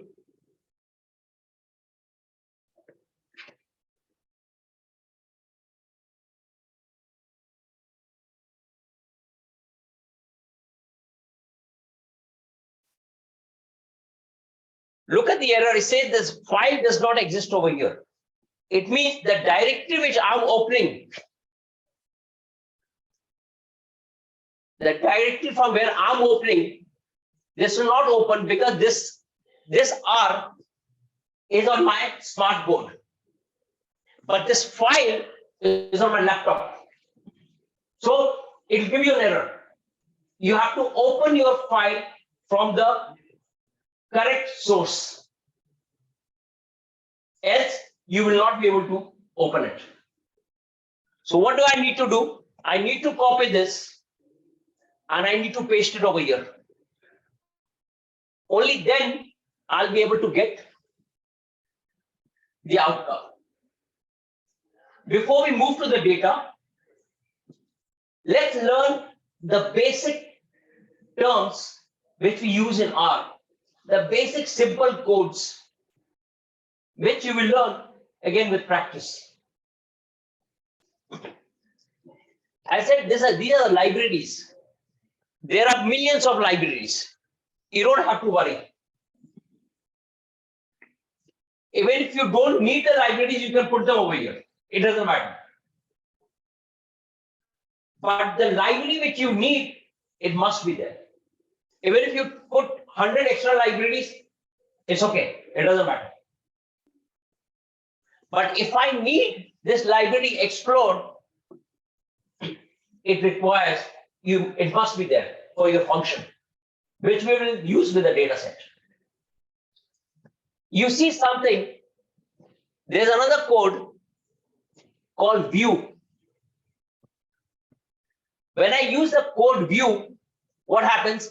You will see this. You will see this.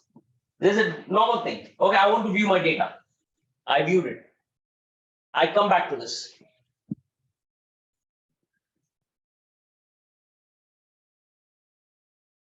There's something called attach, which we will use with data. What is attach? It's very intuitive. English word. Who can guess the meaning of attach? This is my file,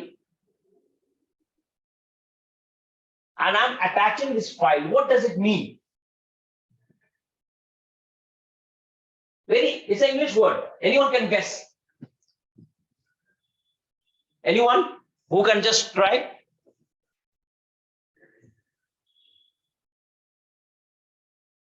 Anyone who can try? What is the meaning of? I'm trying to attach a file to R.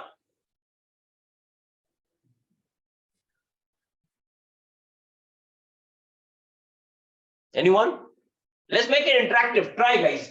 Nobody's right, nobody's wrong. We all are learning together. We must make it interactive. Prince, then let me call out names. Prince. Is it like upload? We have already uploaded, we already imported the file. We are attaching the file. Prince, Yes, can you like adding the file to it. Sorry? Like adding the file to it. Yes, you are right. Attaching means now this has 4 to 5 columns: service level, IVR month, resolution, call the offered, call answered, year. So what happens now? If I have to write the name of the column, I don't want to write every time. Because every time I want to mention a column name, I don't want to write every time. It takes a lot of time. So what I'm saying, I'm attaching all these columns, the data frame, entire data frame, in the memory of R. So the moment I type in overall, it will give me this option of overall service level. It will make it intuitive, just like Excel.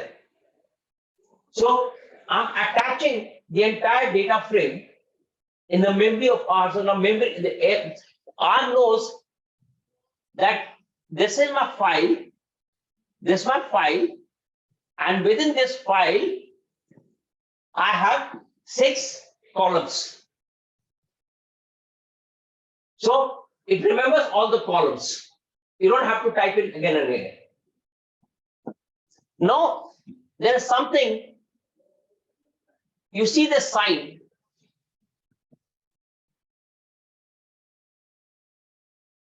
You see the sign, the arrow dash, or this is also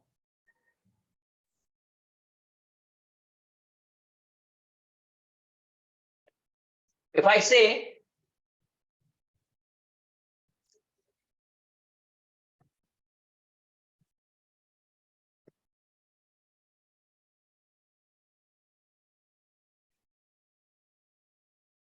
SL_CC, this is the name of my file, which I've uploaded, equal to. This is same as this, equal to. Either we write equal to or we write this. Now the question is, what is this? Why are we writing this? Why are we writing equal to? This is the most common and the basic thing, either in Python or many other platforms which we all learn in coding. We are creating an object. We are creating an object. We are saying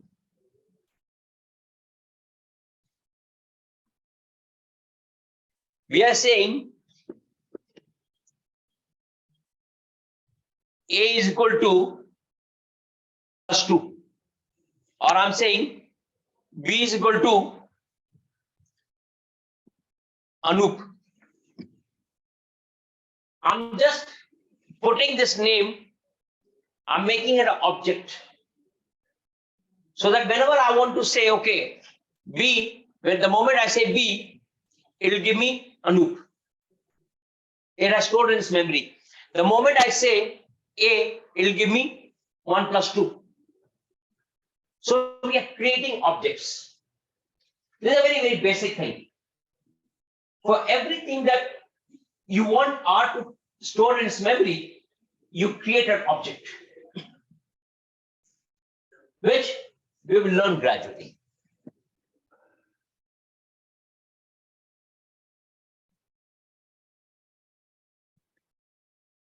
So I'm saying SLCC equal to something, this file.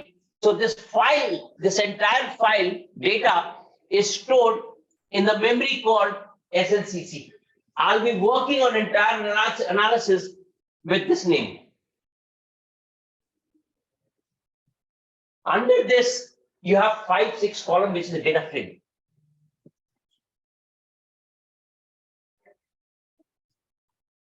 These are some of the common libraries which you will work every day. They're very basic libraries.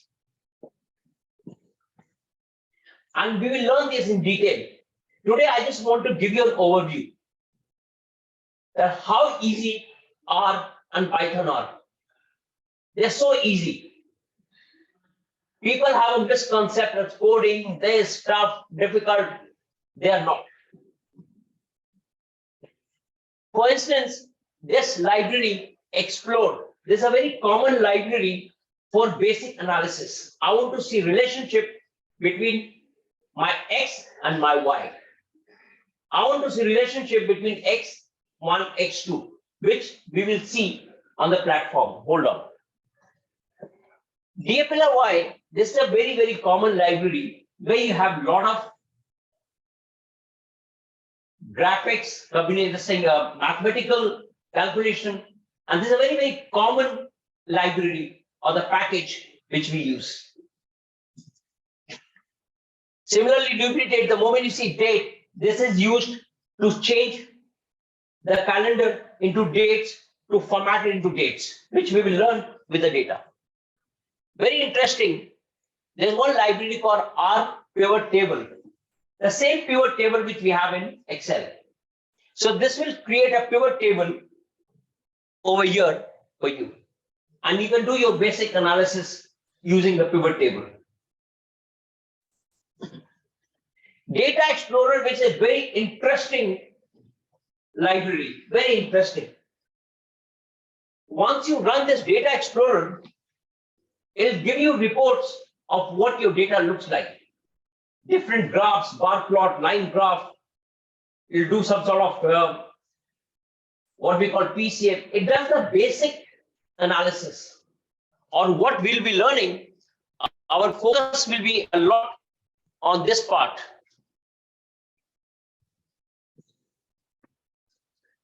We'll be learning this, and this is the most important part of any data science program on which talk about machine learning, talk about artificial intelligence.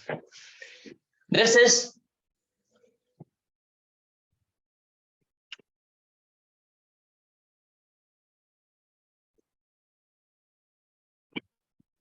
the foundation.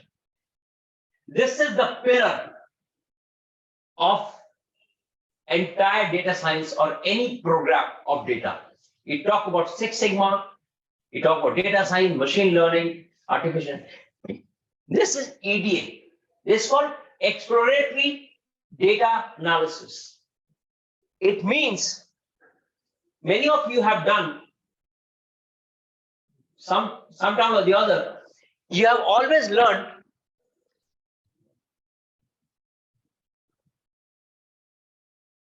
seven quality tools. Many of us have learned in Six Sigma, the PDCA, many other improvement programs, or yellow belt, Six Sigma yellow belt, white belt, green belt. We have learned seven quality tools. Trust me, whatever you have learned, maybe you didn't pay attention to them.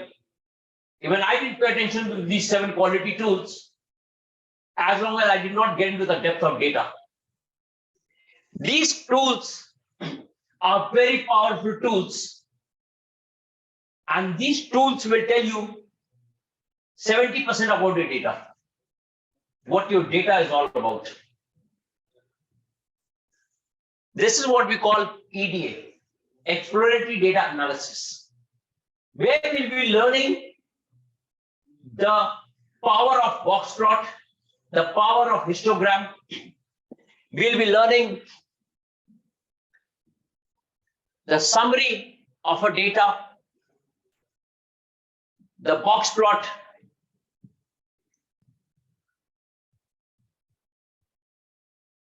histogram. There will be some other tools which we'll be learning under EDA. And we'll be learning the most important part of any statistics,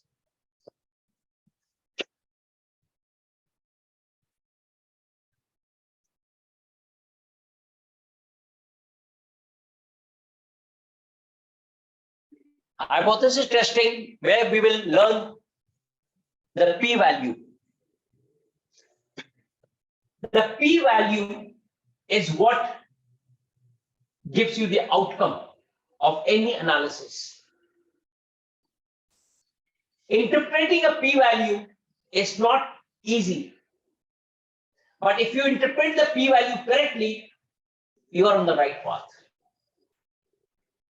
I have come across many practitioners in Six Sigma, data science.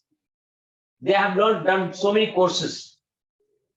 But not everyone, I'll say 80% of the people, they don't get into the depth of p-value.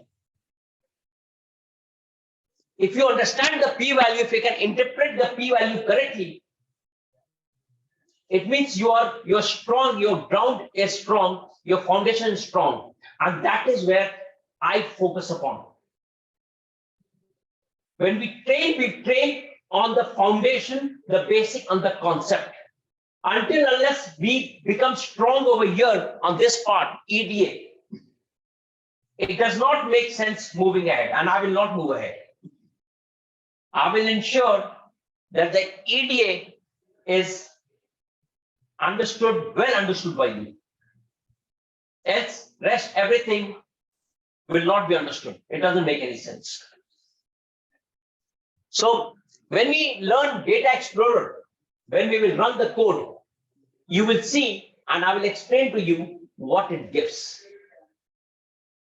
Because everything which I will explain, it will consume some time, which I will do tomorrow. ggplot, as it says, a plot. This has a lot of graphics, the visualization.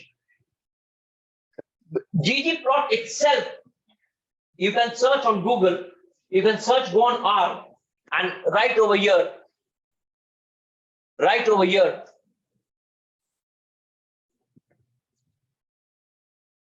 ggplot2.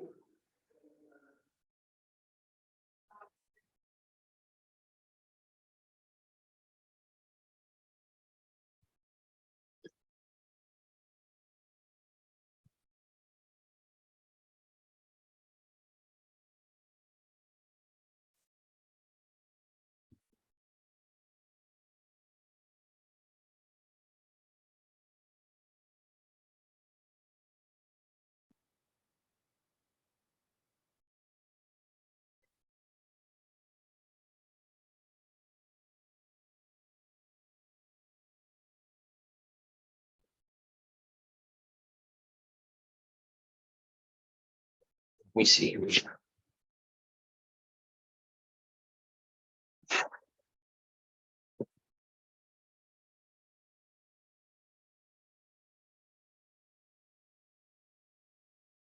Is the net slow?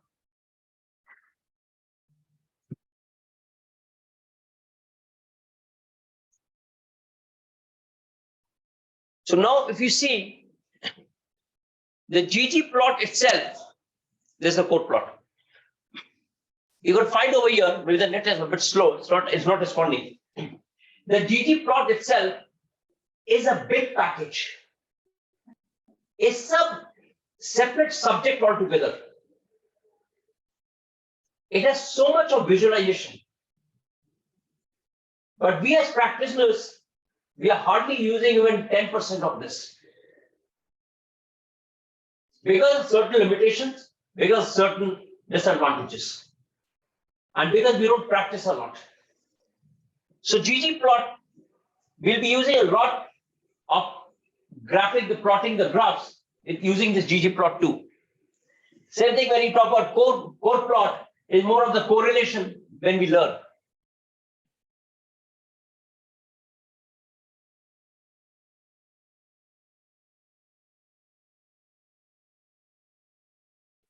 Now, there are some basic codes. Again, I said these are basic, which you will learn, which you must use, you will be using every day.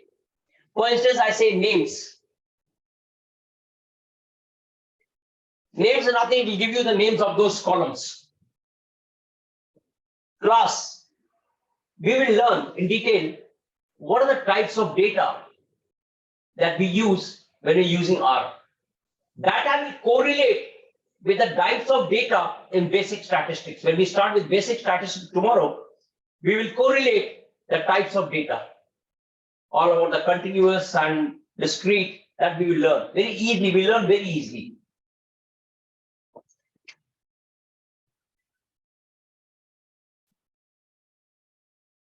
For instance, when we will learn basic statistics and we're going to see whether my data is normal, not normal, we will learn about what is normal.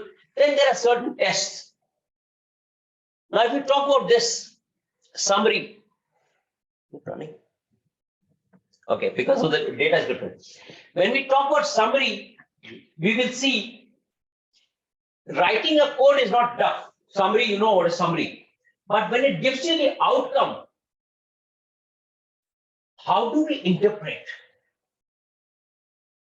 Which we will learn tomorrow that when we run summary, how do we interpret the outcome? As I said, the skill of a data scientist, the skill of a data analyst is not in writing a code. The code has been written by R. The skill is in interpreting the outcome. And that is where your concept should be very, very strong. Your foundation should be very, very strong. So when we talk about summary, we will see mean, median, mode, IQR, and then we'll see why they are very, very important, why they are very, very powerful outcomes to interpret a data set. I mean, you already know.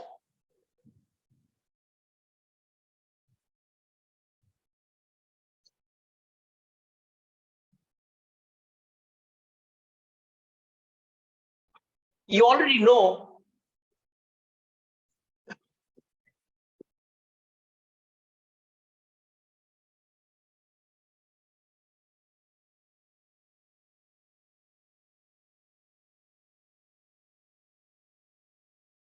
we all know what is mean, median, mode, right? We have studied in class 6, 7, grade 8, but we never realize the power of these things. We never realize the value, how strong they are to see what it really means. If my mean is 10, if my median is 20, this means a lot. It shows a lot of things about the data. It tells me a lot how good or how distorted, or it talks a lot about the distribution of data. Then that's where we have to take action. How do I bring this 10 close to 20? That is where your skill is. You cannot go and tell the company or your boss or your management, boss, the mean is 10, median is 20, the data is not good. What to do now? Can you give me good data? No, you cannot go and tell the company this. It is your skill how you bring this 10 close to, how you bring this 20 and 10 close to each other. You cannot equalize it, of course. How do you bring them close to each other? That is your skill. That's what we are going to learn. Similarly, then we will learn about IQR. These are the basic things which you have learned, we have used. But now I will show you how powerful they are. Maybe you have not realized the power of mean, median, IQR, these summaries, these outcomes. And tomorrow, I will show you the real power of these distribution of the central tendency, what we call central tendency. We'll discuss this tomorrow. And we'll discuss this using R.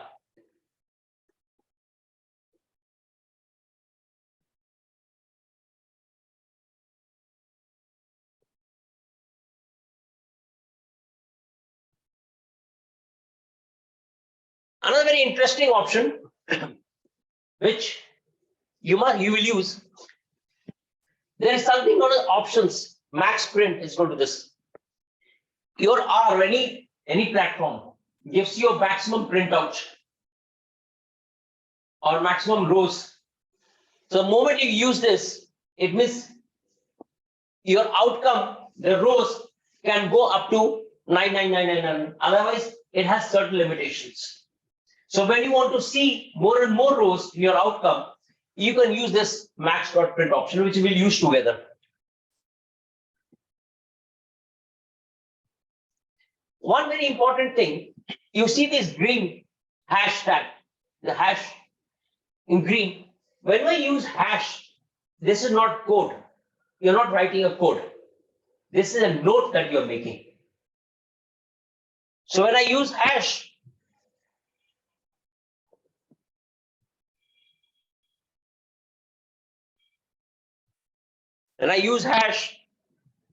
this is not a code.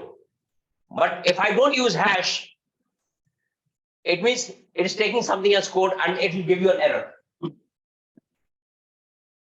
So I always recommend that whenever we are learning, for instance, I'll be teaching you this summary.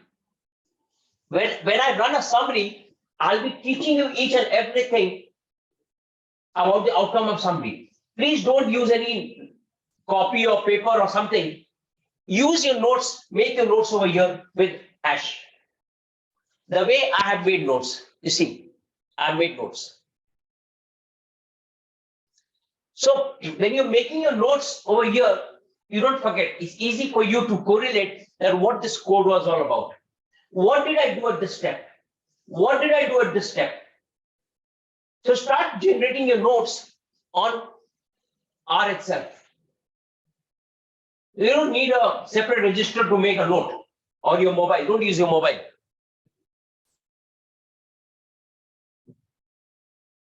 So these are the basic codes which we will learn, which we will practice, and we'll start from tomorrow.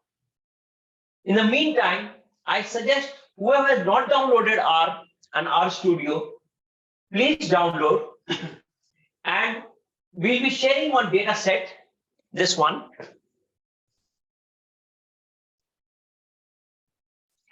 This is the data set. We'll be uploading it on the platform in your course module. Please download this data set and upload it on R, import it on R. Just copy paste, put it over there, play with it. Just play with it. Just see what is name, what is this. I'll be uploading this R data also, this one. I'll be uploading this file also. Whatever is there, just play with it and see what comes out. Play this, run, see what you see over here. I'm not going to tell you right now. Tomorrow when we come, let's make it interactive. As in, when you practice, you will get it faster. Other than it's not tough. I will tell you what is a vector. I'll tell you what is a class, what is a data frame, what are the types of data, what is a cross table. Then we will also learn. There are many other data sets that we will learn. We will have 2-3 data sets and practice together.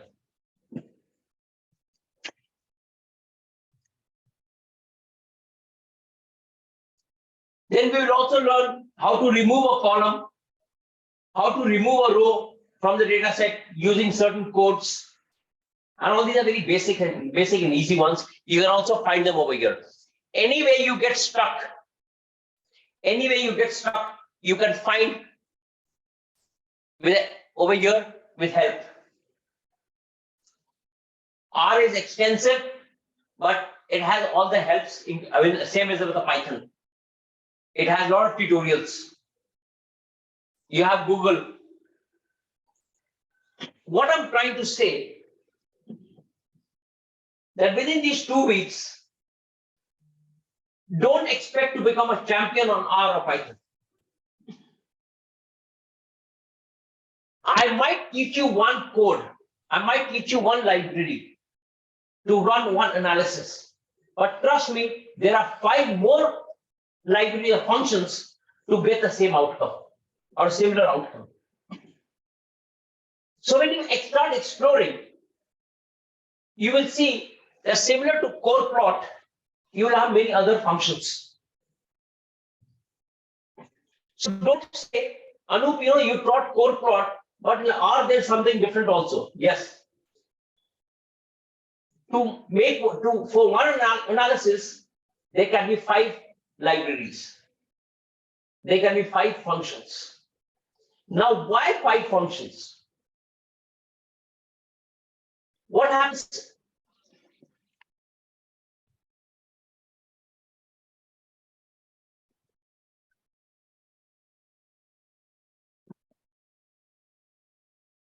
When one algorithm or when one function or when one technique or one technology comes into picture.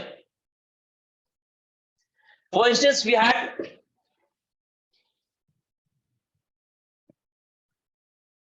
iPhone 5. iPhone 5 also has a feature of making a call and receiving a call. It had a lot of functions, a lot of features. But then they realized that this is not working. We need, in order to tackle this, in order to have the e-commerce, we need some more features. So maybe they came up with iPhone 6. Earlier, iPhone had only a small screen till 5. But then market had a different demand.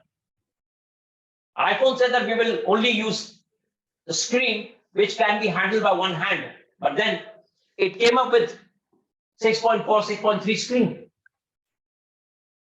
because of the demand. So what happened? Because it could handle the size of 6, could handle better things more easily, so they came into picture. This is what happens with the libraries. This is what happens with the algorithms, which we will learn together. Depending on the needs, they come up with another function, which is another version of the last one. Another algorithm comes into picture, another technique comes into picture to meet the requirements of the other ones, which the other one could not handle. And when we are learning different algorithms, we will see how one algorithm is different from the other. The code is same, but there are some more parameters, more measures which we use, which we will learn on R and Python. So gradually, you will see many more algorithms coming up, which is a better version of the last one. This is a continuous improvement. And that's why when you come with the libraries and the packages of R, you will realize that for one analysis, there are 5 libraries, 5 functions. Don't get into a panic state. Use what is required for your data. It is very, very important in business to first understand your data. What does your business want? Your business may require X, my business may require Y.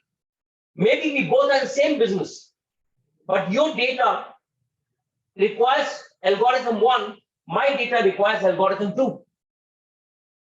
Because it depends on the data. It doesn't depend how big the data is. It depends on the distribution of data. So we have to tackle the distribution of data and not really the size of the data. And we will learn all these things gradually as we gain experience in the next 8 weeks. It will open our minds. So for today, I'm closing the overview of R. We have a lot to learn tomorrow. Freshen up, eat well, because we will be taking off from tomorrow. So now I'm handing over any question before I hand over the board to Hindavi, who will be taking you through Python for next 30 minutes. The overview of Python, just the overview. Any question?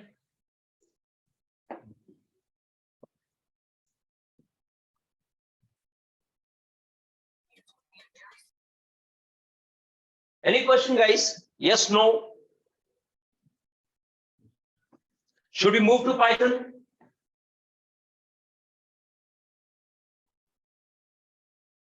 Are you there? Hello, sir. John? Should we move to Python? Yes. Can I ask a question? Somebody wants to ask a question, yeah. Yeah, please go ahead. I'm happy. Okay. I can see your screen, the RStudio. What I installed when I launch on my desktop, I think I'm not seeing some of the features or some of the features I'm seeing on your screen. Okay, I'll tell you why. I think you only launched R, you have not launched the RStudio. As I said, you have to first download R and then you will download RStudio. R is the platform for RStudio. RStudio will not run without R. Okay. Okay, so RStudio, these are two different things. You must have R to run RStudio. Like you will get to know this Anaconda and Jupyter Node. Okay, so the challenge I'm having is that when I downloaded R and then I'm downloading RStudio per the link you gave, what the download indicates that I've already it downloads the RStudio as the second like downloading it twice. I don't know whether in The choice will be your put the choice by the- default as per the system. The system might take 64-bit or 32-bit. The Come two again? links actually are. So better look for RStudio. I went online to look for RStudio and download it myself. The two links he shared are all R. They are not R. There's no RStudio on those. Okay. Don't worry, that's what I'm saying.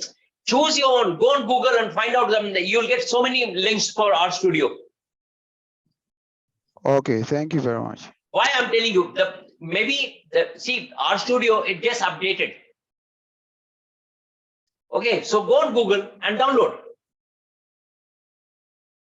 But make sure that you're downloading from RStudio website. All right, thank you very much. Okay. Okay, guys. So now I hand over the session to Handavi. Yeah. Handavi, are you there? Yeah, I'm there. Okay. So I'm stopping.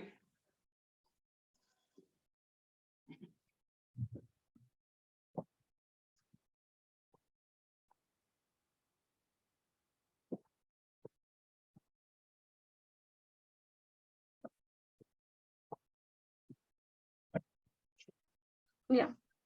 Is my screen visible? Yes. So yeah, let's start with the Pythons. Like why Python? Like Python is a high level interpret language that it is easy to understand, and again we can interpret the code, and it's an free and open source, and it's an in Python we are having a lot of libraries like NumPy, Pandas, TensorFlow, SciPy, a lot more like Matplotlib, Seaborn, a lot. Like in NumPy, the name NumPy, like it's a numerical Python, and it's a commonly used library, and it's a popular machine learning library that supports large matrices and the multi-dimensional data over there, and it's an inbuilt mathematical functions, and we can easily communicate any function over there in NumPy. And in pandas are an important library for any data scientist. Like it's an open source as it's an NumPy, and mostly in pandas, it will be using building some machine learning models like linear regression kind of thing. And it's very flexible and high level data structures, and it's easy to data analyzing over there, the manipulation of data and data cleaning sort of thing. And let's understand why Python, like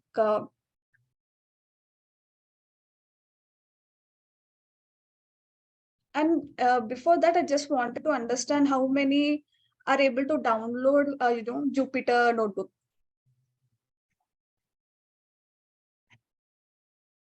Hello. I couldn't download it. Good afternoon. Yeah, are you able to download the Jupyter? No, not from the link you No, said. We're please. unable to do it. So I'll From be the giving you a link, no. brief idea like how you can download over there. First, you need to go to Anaconda, like Anaconda, where we have given some of the links over there, right? So you need to choose accordingly, according to a system. Some system might be 34-bit and 64-bit. Accordingly, you need to choose your type over there. Here, 64-bit, right? You need to click on there, and it will be start downloading, and then you'll be able to find it over the. Let me open the.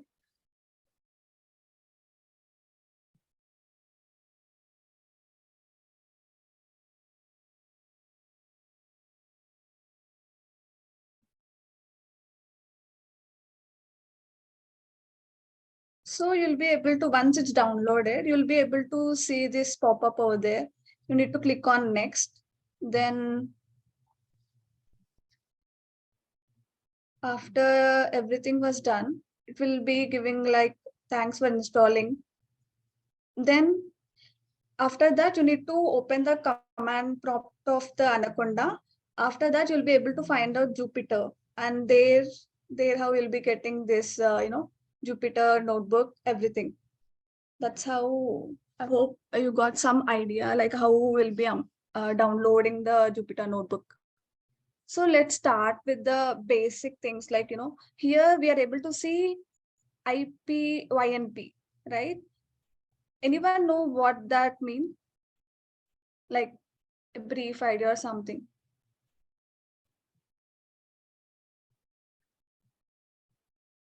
Okay, let me tell you. It tells that it's an interactive Python notebook. Like interactive means it's a Jupyter notebook console. It's going to be show me the output on the window, on the same window itself. Like here I'm typing 10, right? Once I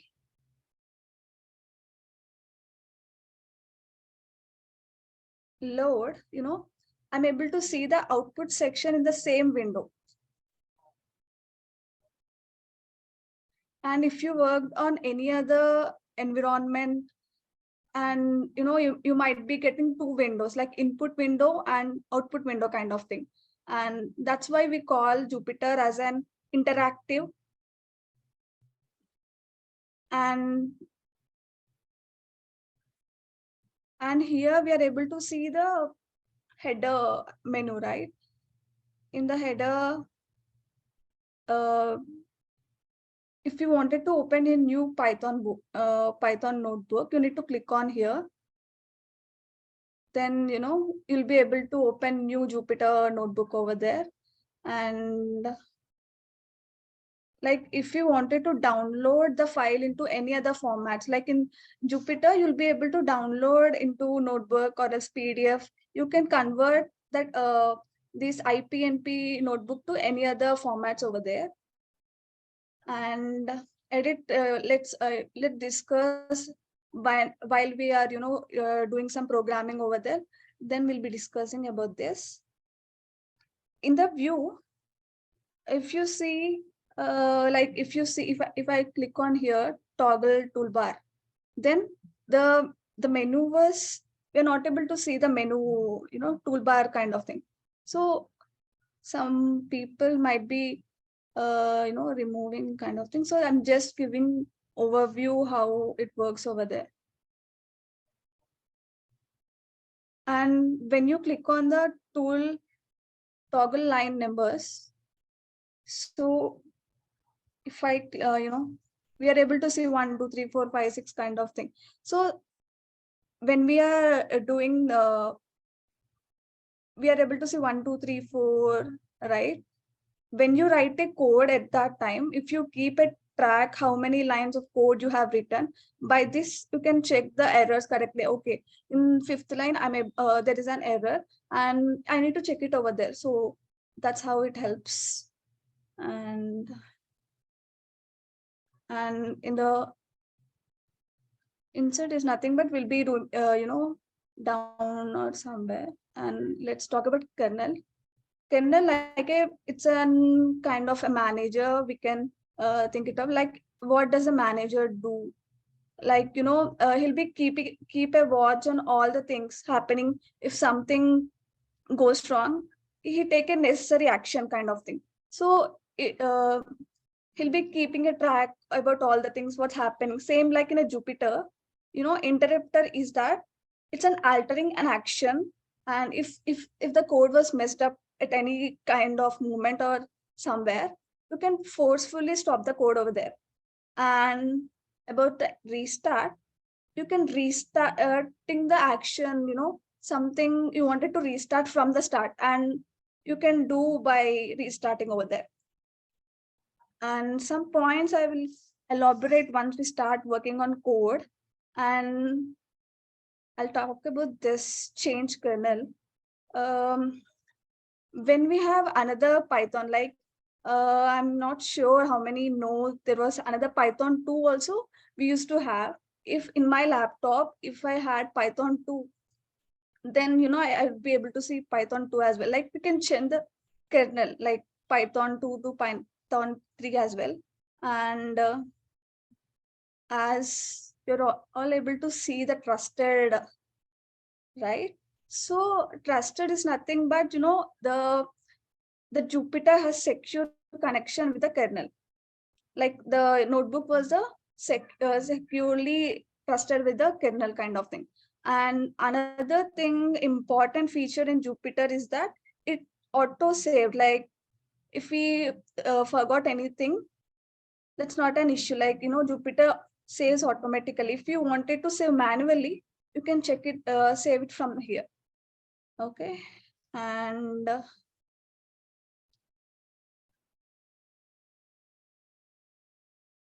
so let me, here, if you wanted to insert any new cell kind of thing, you can click it over here.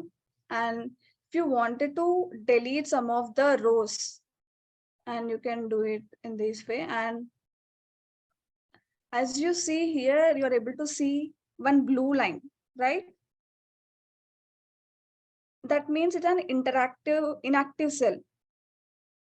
When the moment I click on the cell, it's giving us a green. So it's ready to your input. It means input, you need to provide some input like 20 or somewhere 30. Click on, and you can click from here, as well as you can control enter. That also works. Okay. And here you're able to see in and out, right? So here it giving like an in2, like how many times you are running the input, it gives the same number here in and out over there. And let me delete some.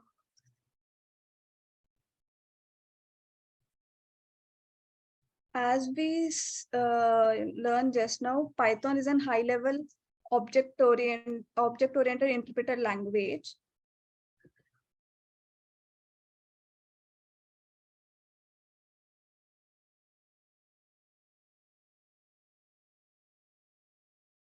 So this is an text kind of thing. Here you're able to see 4 things: code, markdown, raw, NB convert, and heading. So if you click on the heading,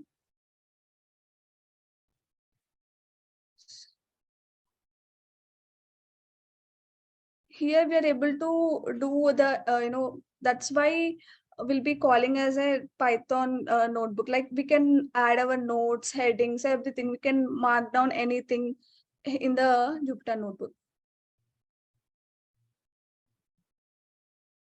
And Jupyter,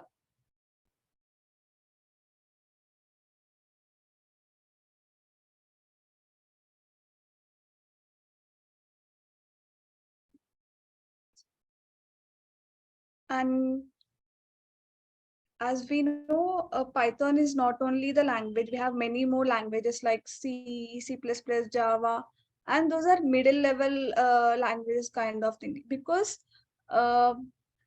the difference between the high level and the low level is that high level language is that just like English, like English like structure kind of thing, and low level language is that which we can understand by the computer only, like it's a binary language, 0 and 1 kind of thing. So, and why do we write the program? How do we write the program? First of all, let's see, like to perform a task, we write a set of instructions over there, like pseudocode kind of thing, like how to add two numbers, how to multiply, how to do an how to create a calculator in Python. So we'll be giving some of the instructions to the interpreter, and it will be executed over there. Like it's just like an English over there, and rather than I follow some syntax, like computer does not understand our English over there. So computer only understand only machinery language, that is binary language. What these languages do is they allow developer to write some specific syntax. That syntax is converted to machine code, and then we'll be able to understand, execute over there. And even machine code, we won't be able to understand kind of thing. And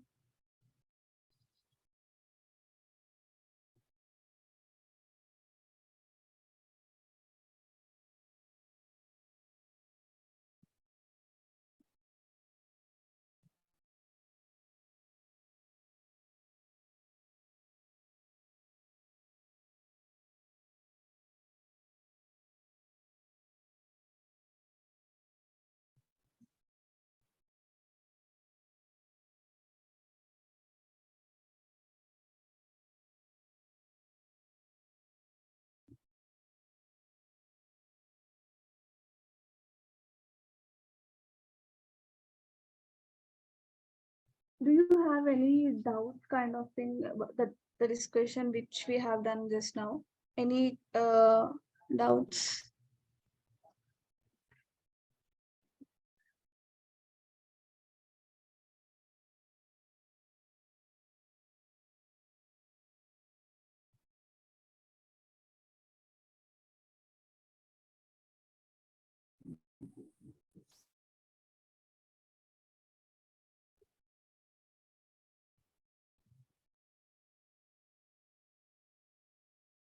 So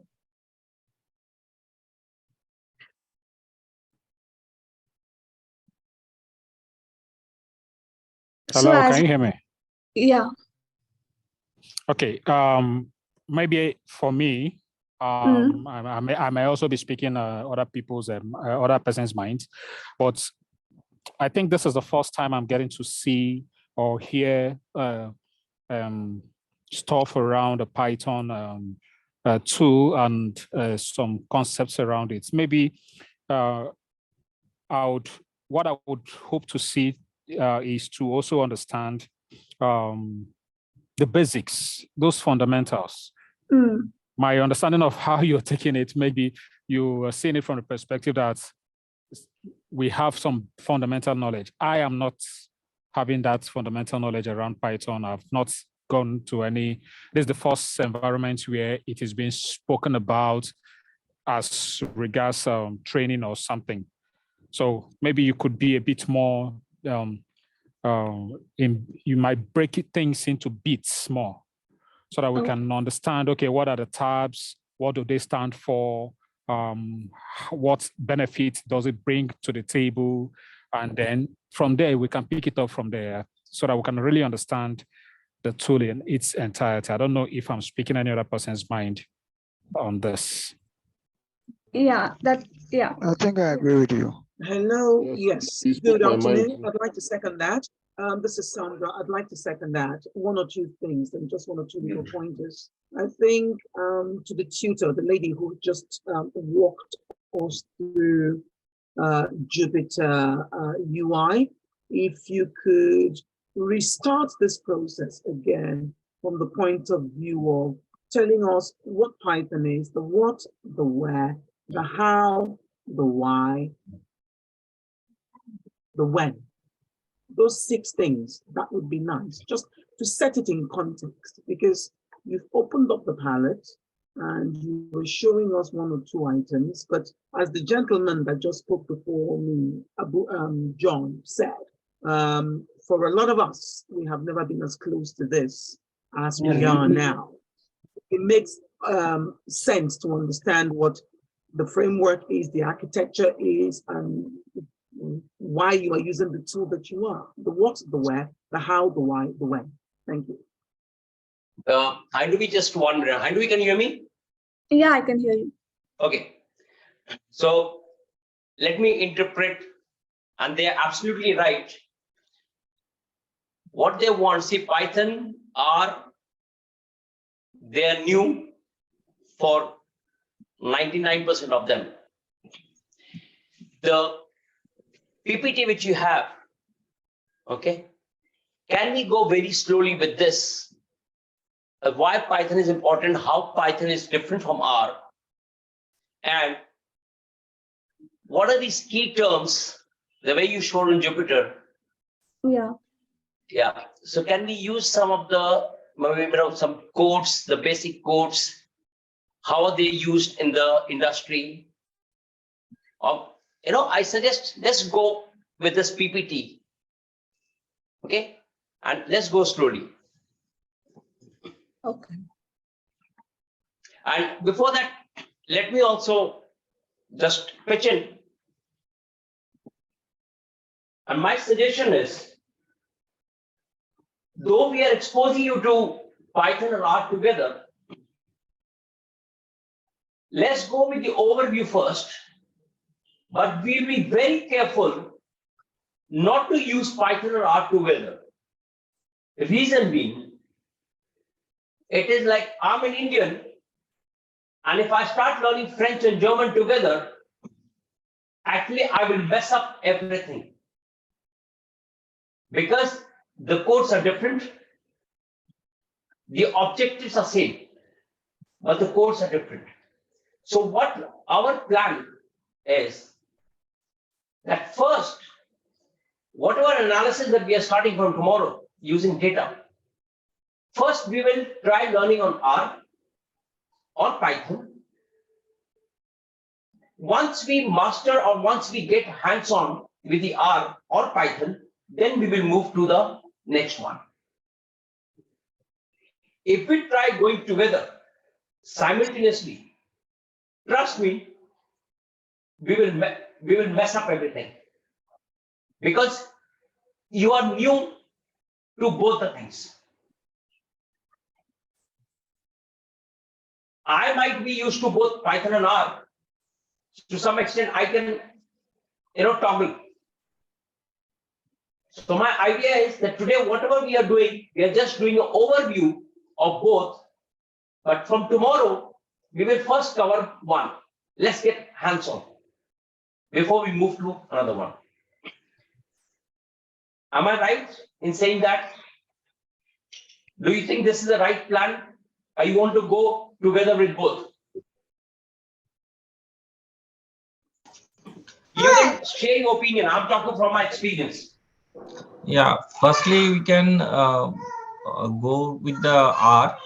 Then slowly, if we are comfortable in R, then we can slowly move to the next one. That would be the right approach. Yeah. Because also I remember I made a mistake in my life learning French and German together. And today, I neither know French nor know German. So let's go step by step. So Handavi, please take them through these important keywords from this PPT and explain to them. Okay, sure. Why Python? The thing is, they want to hear why today Python is a hype in the market. How is Python helping the generation? How is Python helping the professionals? The same thing what we have learned in R, please explain the same way. Why Python is more in demand today in the market than R? My experience is R is normally used by the old practitioners. The old practitioners, including me, we came across this Python now. We're too lazy to pick it up. I say, if my work, any industry, any company you go, they are not interested in knowing how, on which platform did you use to bring the outcome. Was it Python or Azure or R or Big ML? They're not interested. They are interested in knowing the solution, the right solution for the business. So it doesn't matter you are working on R or you are working Python, but I suggest must master one. Don't get into everything together. But Python is more in demand in the market. Okay, Handavi, so just take them slowly. Tell them about more of why Python is very important now. Yeah, sure. So Python is more demanding in the data field because only the high level language. It's an easy language who can, it's a the most of the syntaxes would be in English. Like we can most of the time we can speak it over there. Like it's just like an English syntaxes would be, and also it's an easy to understand, and we can interrupt the code over there. And the mostly Python was an free and open source. In Python we are having a lot more libraries to visualize, to do some data exploratory data analysis and manipulation over there, and creating some scientific algorithms, and to find out the correlation between the data and everything, like doing some machine learning kind of thing. We have lot of libraries in Python. That's why most of the in data field everyone uses Python. And like let's see why Python. Like as we see, Python is the most popular language due to the fact that it's an easy to understand, easy to write a syntax. And also Python is an object-oriented program language and can be used to write a code too. Like, it's a suitable language that that a developer and we can create a correlation between everything over the data and kind of thing. And it takes less time to bring a Python program to market compared to other languages like JavaScript, C++, and additionally there are a large number of Python machine learning packages over there. And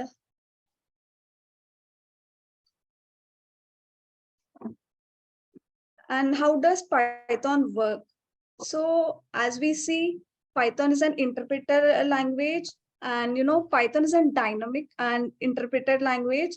There are no type declaration of variables over there and parameters, functions, or methods in source code. This makes the code short and flexible, and you can lose the compile time while checking the source code over there. And as a interpreted is nothing but a bytecode. And and a bytecode is that will be sent to the Python virtual machine, then the Python interpreter will be converting the bytecode to the machine code, and it will be interpreted to the conversation over there.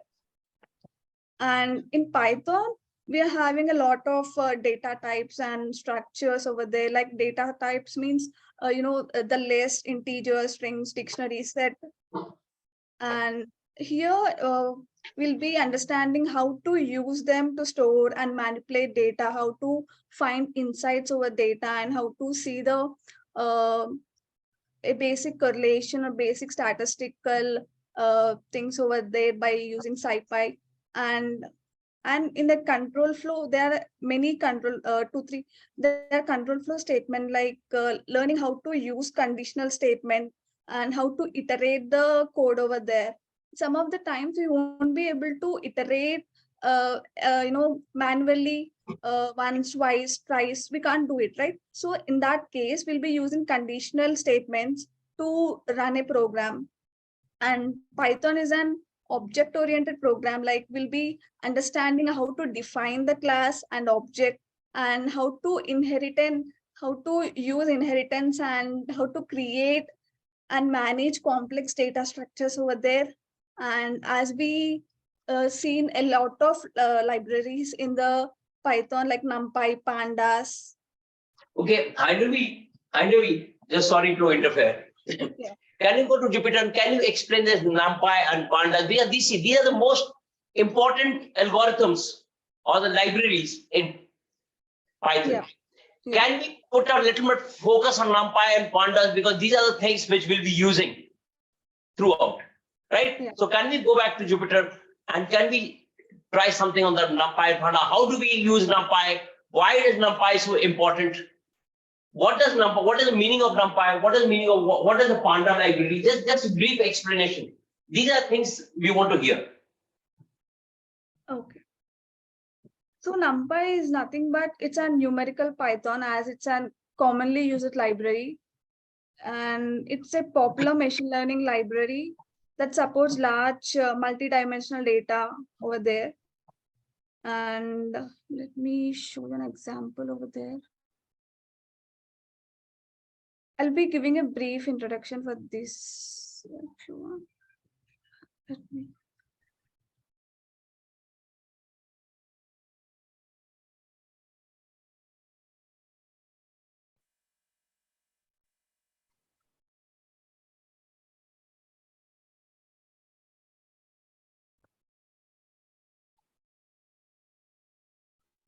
So let's see basic data types which we see in the Python, like here when we run.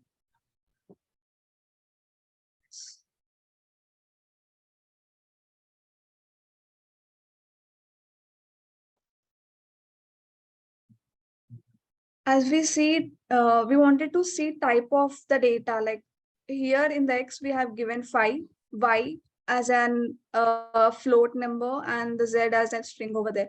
So here we wanted to find out the phi, what is the data type of the phi variable.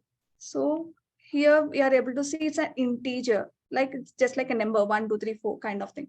And here in the Y, I have given 100 phi. Here, when I'm running over there, here we are getting as a float. It's a float number. So everything, as it's a name, Z equal to Deepali. So as it's a name, we can see in Python any name or any place name or anything, it can be called as a string over there.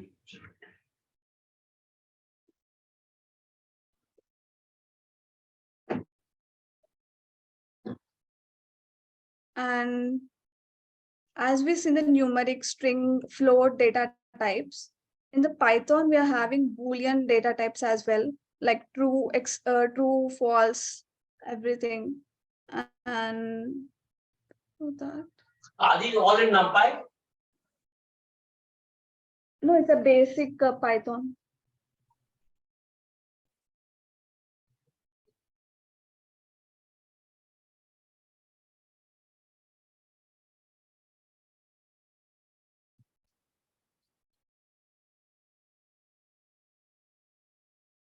So let me give the overview. If you wanted to import a NumPy.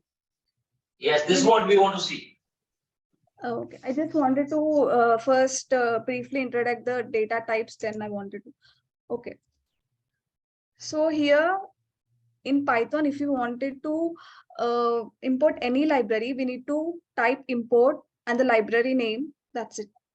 Then control enter, like central enter, and we are adding some of the. Here I'm adding another variable kind array and NumPy array.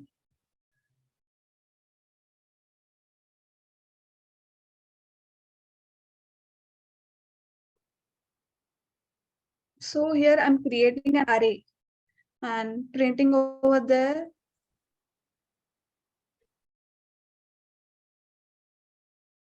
So yeah, we are able to see an array, right? Like we are printing an array, one-dimensional array.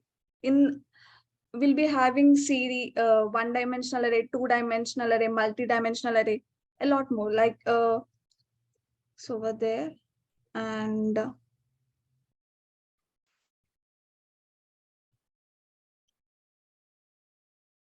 if you wanted to see, as we see, it's a one-dimensional array. And two-dimensional array is that. So here creating another array.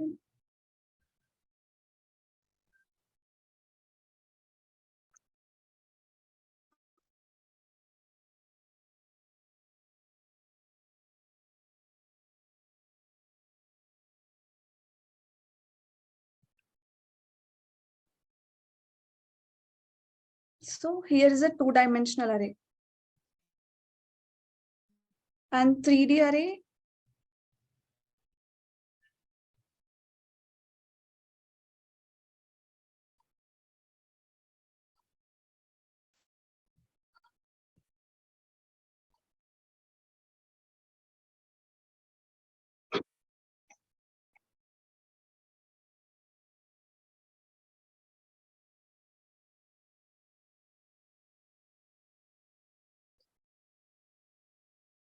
So yeah, this is a three-dimensional array.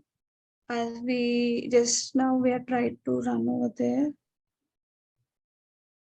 So what do these arrays? What is the significance of these arrays? Where do we use them? These are we are using list. Okay, list is a type of where we have the data. We have a list. We have a vector. We have a factor. So when we are using this array, when do we use this array? What is the significance?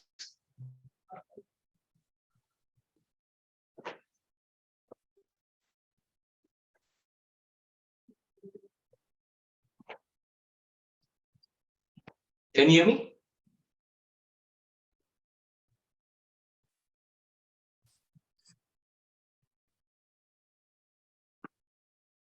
Yeah, your voice is breaking. Hello. So what I'm saying, see this array, this is a numerical thing, but fine. When do we use this array? We have created a list, right? We have created a list of 1, 2, 3, 4, 5. So let's say we have 5 people in a room.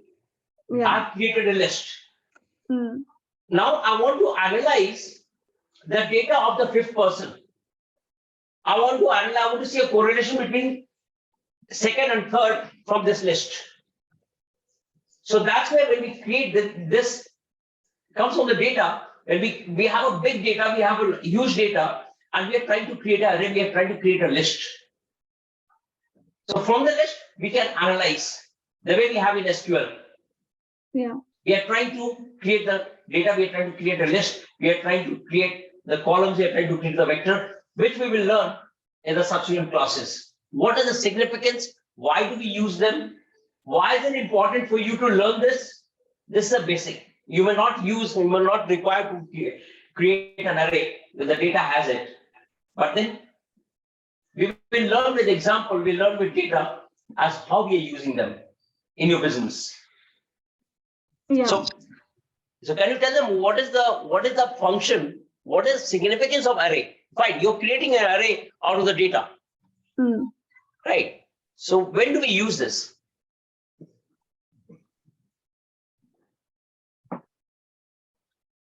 The significance of an array is that, we can store a multiple pieces of data in a type of together in a one data. It can be stored over there. And then we can analyze separately, correct? Yeah. Yeah. Okay.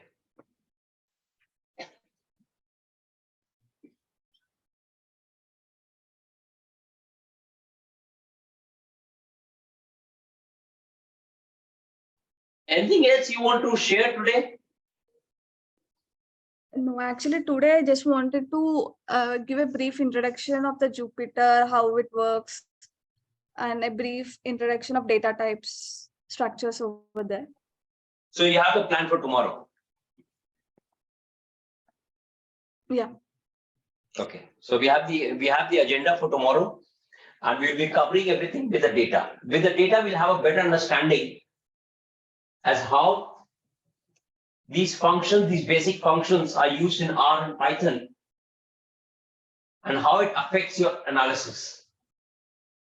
There are a lot of things we will learn which you may use, may not use very frequently, but there are certain things, as I said, it is more important to interpret the outcome from R and Python.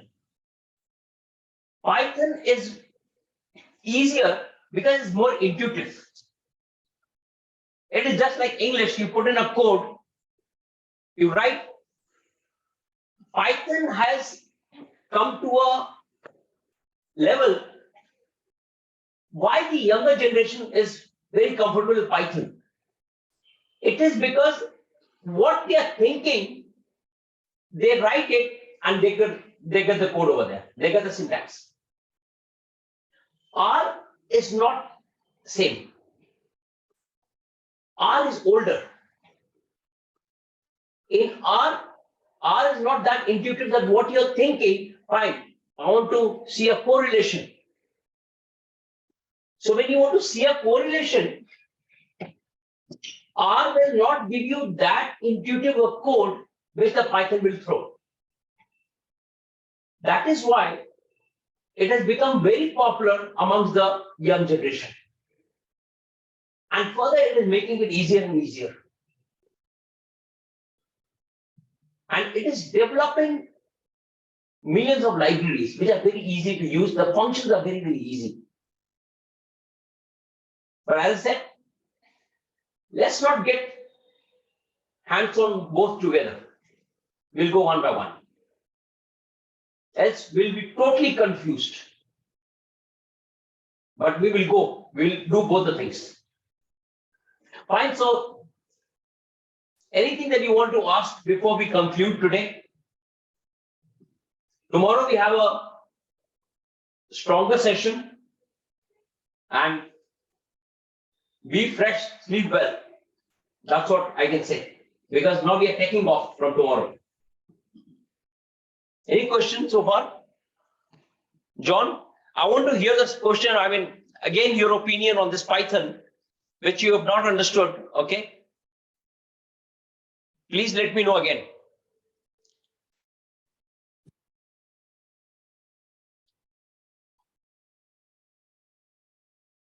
John there?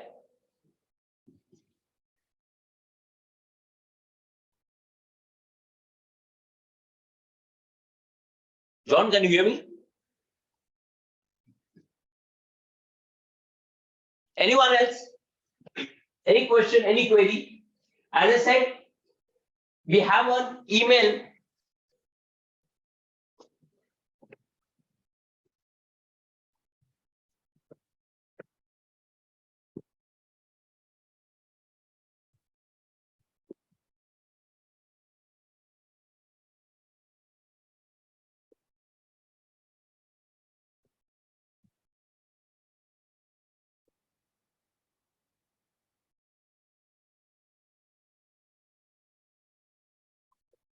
academics@apscanalytics.com. You can put all your academics queries over here and we will respond. As I said, if required, we will call you to explain as per your convenience, as per your suitable time. But all your queries can be sent to this email, and we will ensure that we respond to it. And you should not leave me. You should not leave me until unless you are satisfied, until unless you have understood. Please put me a task. I want to be pushed. I want to be troubled. I don't want to stay in a comfort zone. As long as my people, my learners, they have not understood something. And that's the way we work. Please keep us engaged.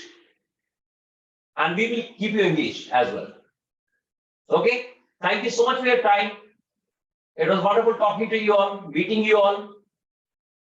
And we'll meet tomorrow at 10 a.m. Nigeria time.